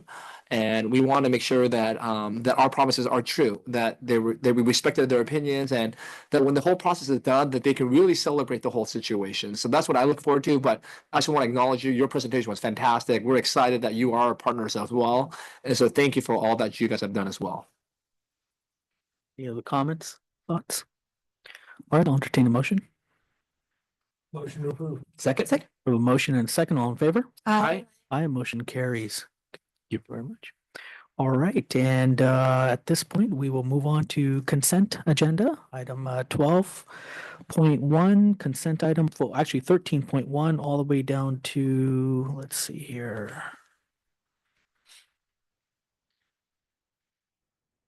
It's a lot to scroll. There's a lot today. Scroll, some scrolling.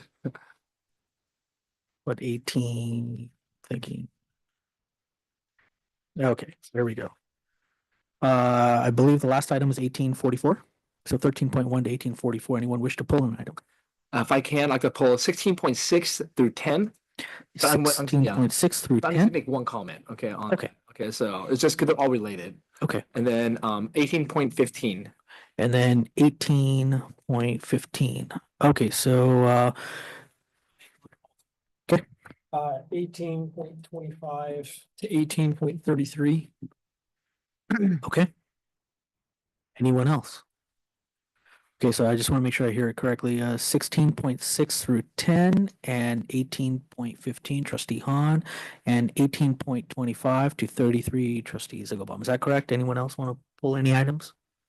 Okay, I'll entertain a motion to approve the remaining. So move. I have a motion. Second. Second, all in favor? Aye. Motion carries. And 16.6 through 10, Trustee Hahn.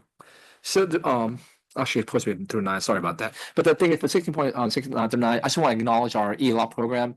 If you guys see this, what they're doing, what they're presenting this summer is fantastic. Like the skateboarding, the swimming is really wonderful. So I want to express my gratitude. I think this is going to be a great summer for the kids that are going to be at ELOP.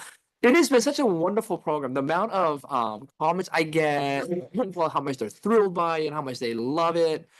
It's just been exceptional. And so, and I just, every time I hear about it, and I saw the thing today, and I thought, you know what, I got to do another shout out. I think I'm doing this at every meeting because again, it's been that good. I think that it's been one of the highlights this year.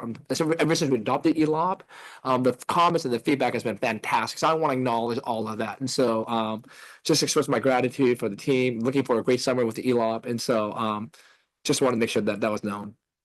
So, motion to approve 16.6 through 10. Second. All in favor?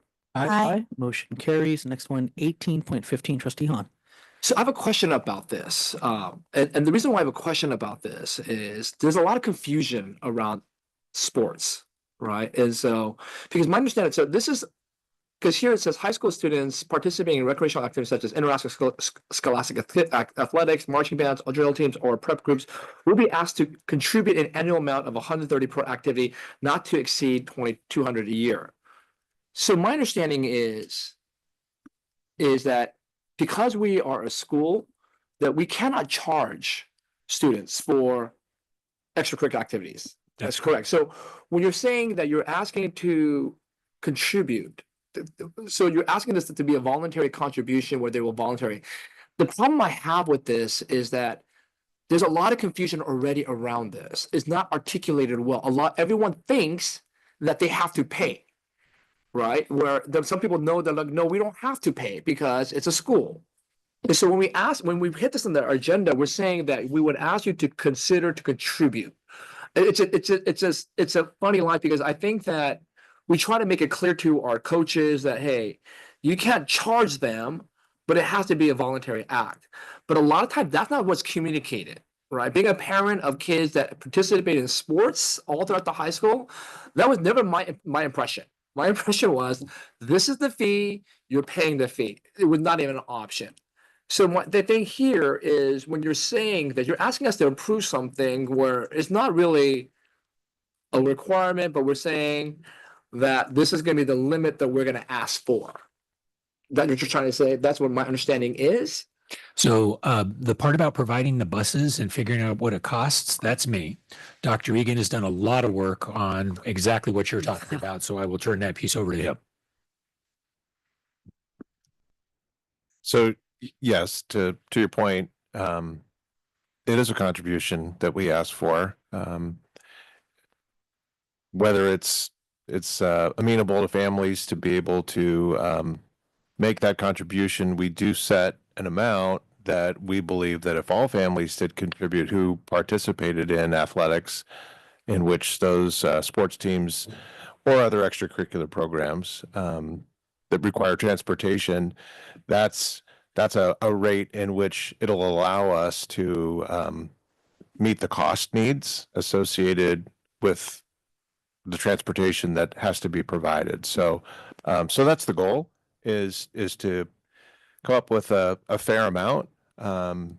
We have not raised that amount in quite some time, and we are very challenged right now fiscally to be able to meet the need of all of our teams and programs that do need to travel. We want them to travel. We want them to be able to experience events, competitions that take place in other communities with other school districts. And without support from our community, especially from the families of those who have students who are participating in the programs, really would be difficult for us as a school district to cover those costs. So my question then becomes is, if it's 130, what would so like, for example, every year our teams ask for a certain amount of money, right? Like 300 for soccer or whatever that amount is, speech and debates 300. So I'm wondering though, if we do 130, will that raise what the normally been asked like in the past? Like, I don't know, like, because I don't know how they calculated that number. Like, for example, when we do speech and debate, it's 300. I never asked how do you get that number, right? It's basically, I know that I'm just writing a check for donation. This is my mindset, right? And I'm just writing this because I want to support the program, right? Because we can do it, right? I'm wondering, if we do 130, is that going to higher the cost then that we're going to ask for each individual student from like band? I just don't know. I just don't know what that looks like. So what you're speaking about are actually two different things. Okay. So this is something that would fund and support the costs associated with travel, with getting our students from their home school here in TUSD to a location where their event or competition is taking place. That's all that this item is calling for. What you're speaking of is each individual team and program also comes up with ideas of other kinds of things they'd like to have for the students participating in it. Oftentimes it's t-shirts, sweatshirts, things that help them identify, as being a part of a particular team or a program. And then there's fundraising associated with that those coaches or team directors would be then offering to families. So it is the kind of thing that helps enhance programs, but again, totally voluntary, often run through booster clubs or through associated student body funds, ASB, as a fundraising mechanism. And one of those fundraising mechanisms is for someone to make a direct donation, which is what, when you said, you used the number of $300 for this speech and debate or something like that. That's what that would be. There's always got to be a variety of ways to. Yeah, but what I'm saying, but the thing is, so like, let's say the football team, right? If they play football, the coaches are going to ask every family, this is the amount, okay? So I'm assuming that amount includes the travel fees, right? When you go to away games, right? I'm assuming that's what we're talking about here, right? But they don't ask for additional travel money for buses, right? They assume that that fee is going to include the travel buses when you go to the games. Does that make sense? It does. Okay, so I don't think we're gonna ask for two separate, they're not gonna say, hey, this is gonna be for this bill and then this is gonna be for travel bill. I just can't imagine that, right? And so- But there, what we do is we publish what we think the number of revolving around transportation is, and then they develop their own budgets for anything else that they want to do, such as with marching band. There are different coaches that they bring in. Well, Hoopa, for example, I see that. That's my point originally, though, because my question is this gonna raise that amount?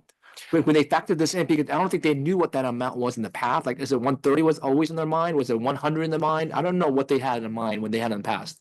So this particular item, this dollar amount of 130 recommended contribution, this has been here for Okay, so this about a decade. Okay, so this is the amount that we've had. So the children that you've had go through programs, this has been a separate request when they do their athletic or extracurricular program clearance process. That's something then that the school business office would request as a contribution to support transportation. Okay. There are many teams who don't do large fundraising ventures. They just operate at a very, low expense provided by the regular budget that the school would allow for in terms of a uniform and participating in contests, paying for officials and things like that. And then there are others who seek to do, much larger things, and that's really subject to what that particular organization at the school would want, and what the parents would be okay with. Right, but so that's my point, though. If there's gonna be something extra, then maybe they can fundraise for that. My question here, though, is if it's always been done by decades, then why is this consent agenda put toward us today? Why are you bringing this to us today if it's already been like this? I don't know why this agenda item is here. So the main reason why it's here is for the part up above, which is what is our transportation rate if we are able to provide school bus transportation to a particular student to come to school. In that situation is a sibling of a student with special education because it has to blend into our existing routes that we do for special education. That's really why this item's here. But I'm going to go a little deeper on, I think, what you started with it. I want to make sure we circle back to. Anything that's being asked for a contribution in an extracurricular activity is a donation. If it is coming across any way different from any coach or any leader, we want to know about it. We've put significant effort into this. It started about 4 years ago. Significant effort into cleaning up the messaging that people know it's a donation. Yes, you can participate by not doing that. There should be no adverse effects if you do not contribute.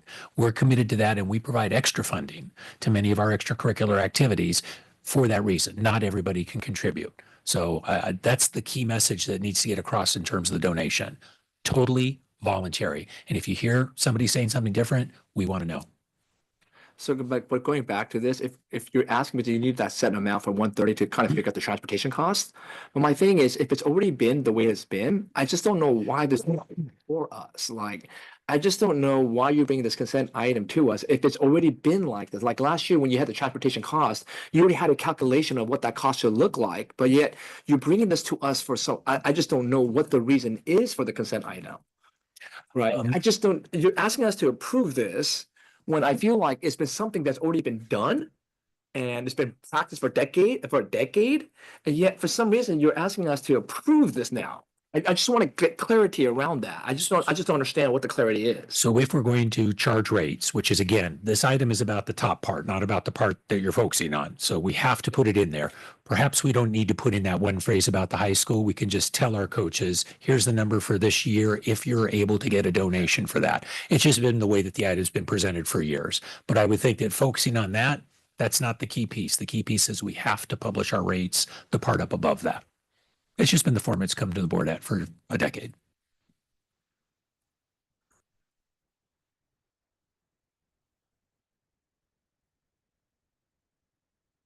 Have there been any changes to the rates since last The year? rates up above, yes, absolutely. Okay, It so gets that's recalculated what every I year. asked, 'cause there have been changes. There probably has been changes to the. No, I see right here. Yeah. That's what they have. We'll look into that for next year about maybe just eliminating that one particular one on targets for donations on high schools.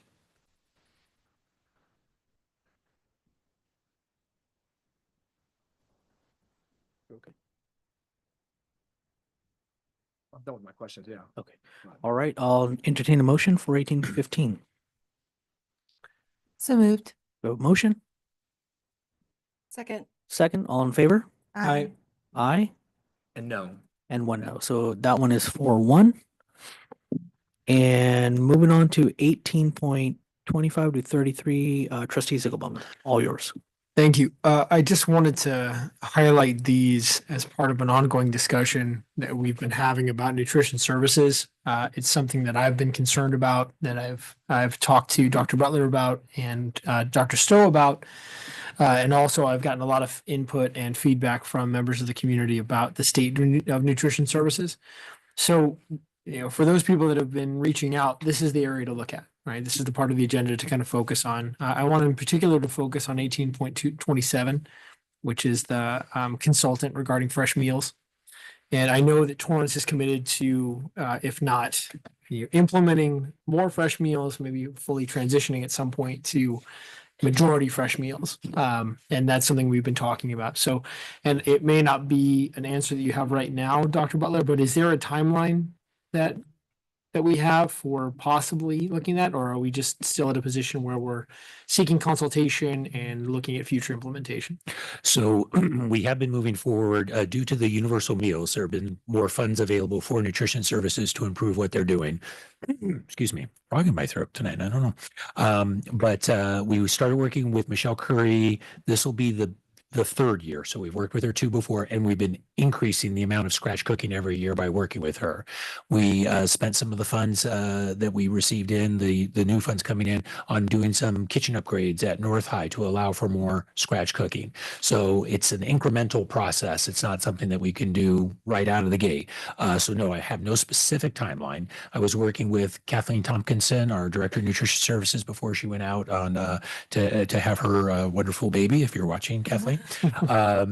In what I call the bad pun, but work with me, soup to nuts look at nutrition services. How do we look at everything from how the food is sourced and grown all the way through the final disposition of waste, and obviously reducing that, and everything in between, along with improving the quality of the meals and the taste and the how students actually react to it. So Kathleen and I were starting down some work on that, trying to frame the whole problem, and we'll see if I'm able to do that work with her going forward, or if we have another director of nutrition services at some point, same thing. So actually, I just revised the job description today if we do have to go out and hire a new one, and not sure about that yet. And I looked at it, and there's nothing in there about the soup to nuts kind of idea that I just talked about. I'd like to make sure that the next person that fills that role, if it's not Mrs. Tompkinson, recognizes that coming in, that we want to look comprehensively at our nutrition services. So no joke, I just put it together today and added in that bullet point to make sure that we are reviewing everything from start to finish with nutrition services to make it better. Yeah, well, and you and I have talked it. I share that holistic approach. And so I'm excited to keep talking with you and figure out where we go from here. As it relates to a separate item is 18.33, which is the agreement with Hermosa Beach City School District to provide meals. Just a couple of questions. Sure. Do we provide fresh scratch cooking to them, or are we providing something else? We provide whatever it is on the meal service for that day for them. So it could be a combination, could be all scratch, could be non-scratch. It just depends on what the meal is for the day. And is this typical of other contracts we've had with other districts, or is this something novel? I don't know that we've ever done it with anyone other than Hermosa. But yeah, the contract itself has been in place for a long time with them. They just don't have their own food service facilities and are looking forward to receiving ours. I figured as much. All right. Well, I appreciate all the input. I would make a motion to approve the items I pulled. I believe it's 18.25 to 18.33. We have a motion. Any second? Second. We have a motion second. All in favor? Aye. Aye. Motion carries. Okay. Moving down to information item and then 20.1 Laxta report, trustee Lou. Hello, LACSTA, the Los Angeles County School Trustees Association. They are on its summer break right now, and they will restart in either August or September. But at the last meeting, they had elected a 2025-26 LACSTA board.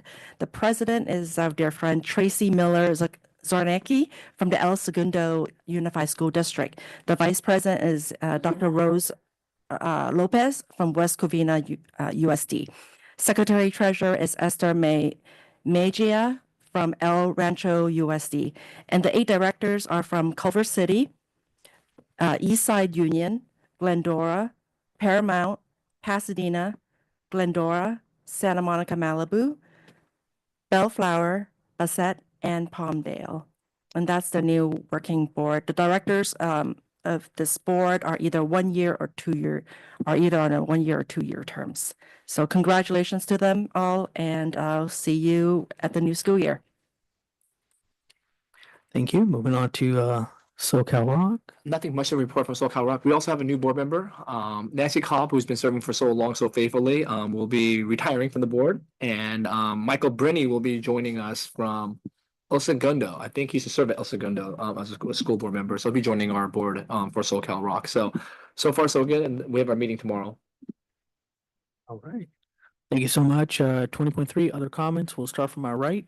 Trustee Ziggleball. On. Just congratulations to all of the graduates, all of the kids that are moving on, the students from, whether it's elementary school to middle school to high school to whatever you're deciding to do. Good luck in everything that you're doing. Congratulations on all the time and work that you've put in. I did want to just say happy summer to everybody. It's an exciting time. I know that there's lots of different opportunities. I did want to make just some quick comments on the state of the world, I guess, if that's not too broad. There are a lot of things that are going on in the world right now that have some historic parallels that concern me.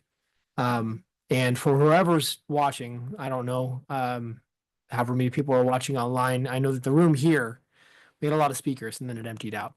And I understand that there are obligations and things, but I heard all of those statements.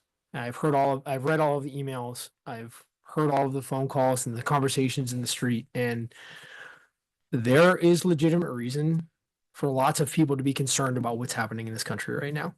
And I'm not going to go too broad on it because this is not a broad forum. Just know that I share those concerns and I'm thinking about it often and trying to see where and how we can help. I will reiterate that school is a safe place. School will always be a safe place. As long as I'm sitting in this chair, I will endeavor in every way to make school a safe place. And I will note that oftentimes students and children that get wrapped up in this are not the people that are making the choices that end up in the ultimate decision. So I am mindful of that fact. I'm also mindful of American laws. I'm also mindful of due process. I mean, a lot of you know what my day job is. And I am a member of law enforcement. Right. I am the prosecution arm of law enforcement. I'm engaged in a trial that I've been in for 2 months that I keep talking about right now about some atrocities that happened to a little girl. That does not mean in any way that people are not afforded due process and that we shouldn't be mindful of what it means to actually be an American and what it means to actually act as an American and abide by the Constitution and maintain what we all believe and know to be American and uphold the oath that all of us have taken, to uphold the Constitution. And that also incorporates fairness to people, especially children.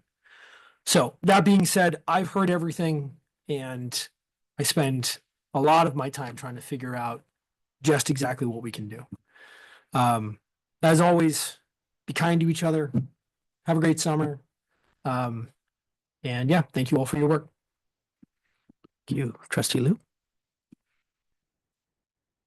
Thank you for mentioning that, Trustee Zigglebom.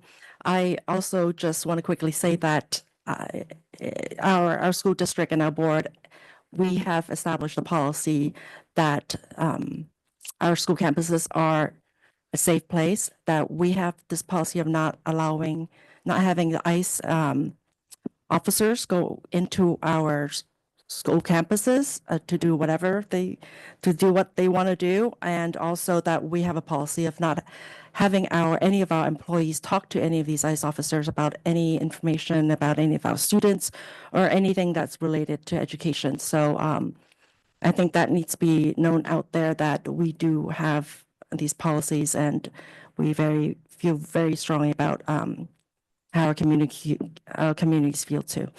On to happier thought that Member Zigabom also mentioned, I want to say congratulations to our around 1,800 high school seniors, students who graduated this last week. It was a very happy moment for a lot of us, and we wish you the very best in your future endeavors, whether or not it be continuing education, college or trade school or on to work.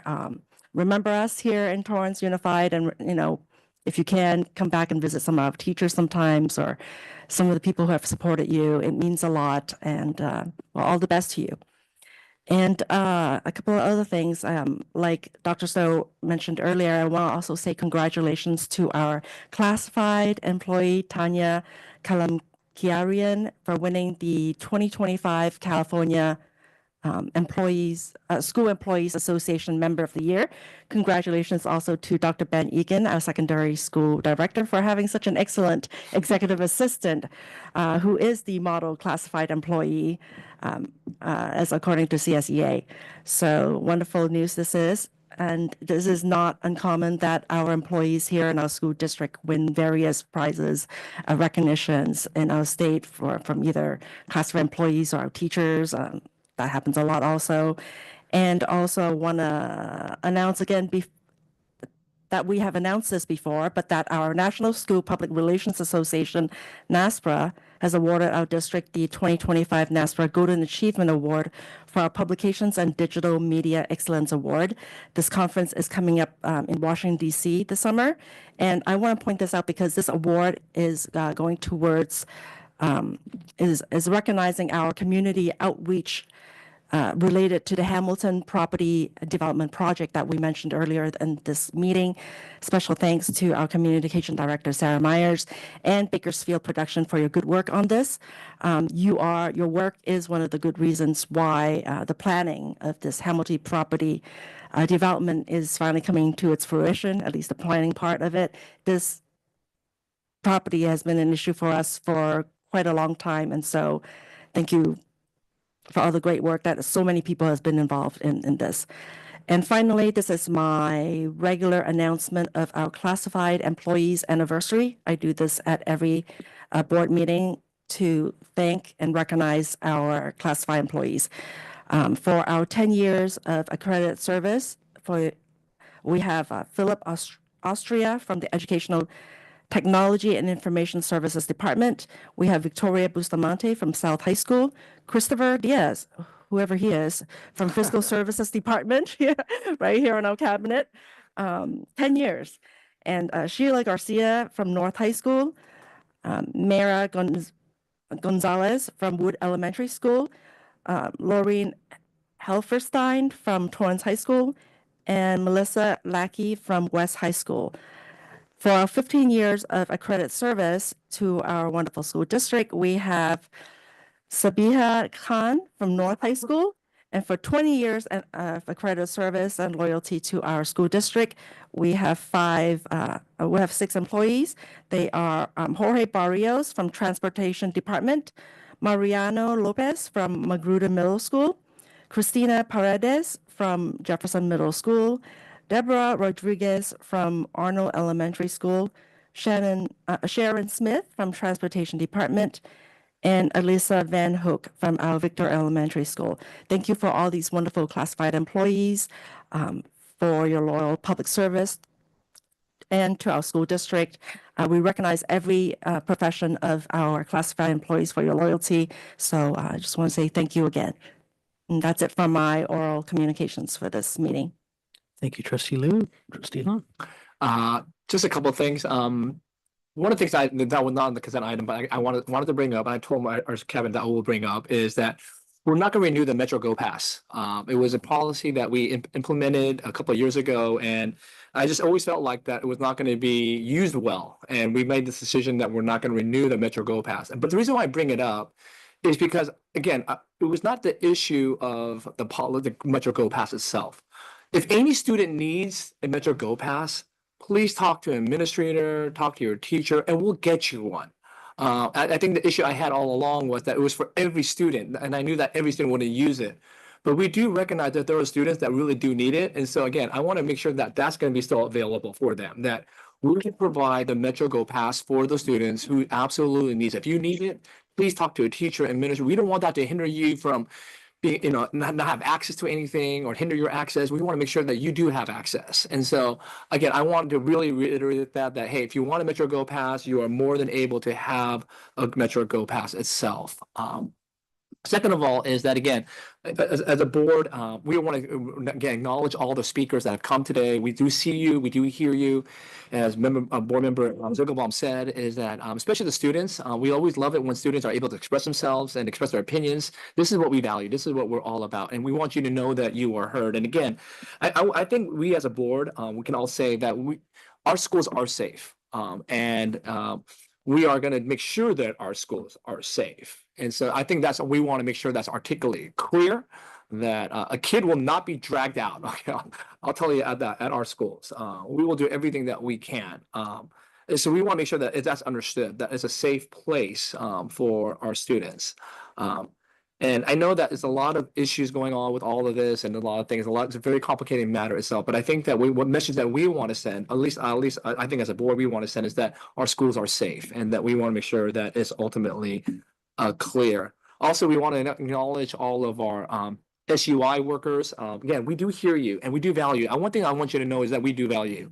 I want you to know you have a champion in our Dr. Anil Muhammad when it comes to that classified, always a champion for our classified people. So our substitute teacher, we're doing the best that we can with the resources that we have, but just because you're not getting what you want does not mean that you're not seen or heard. It's something that we always have to wrestle with and go through it, but we're appreciative that you came and you spoke, you let your heart's known to us. And so, but we want to make sure that you acknowledge that you are absolutely seen and heard as well. And today, as we celebrate, we want to congratulate all the graduates. Again, we all have been up to go to the graduations. It was a lot of fun.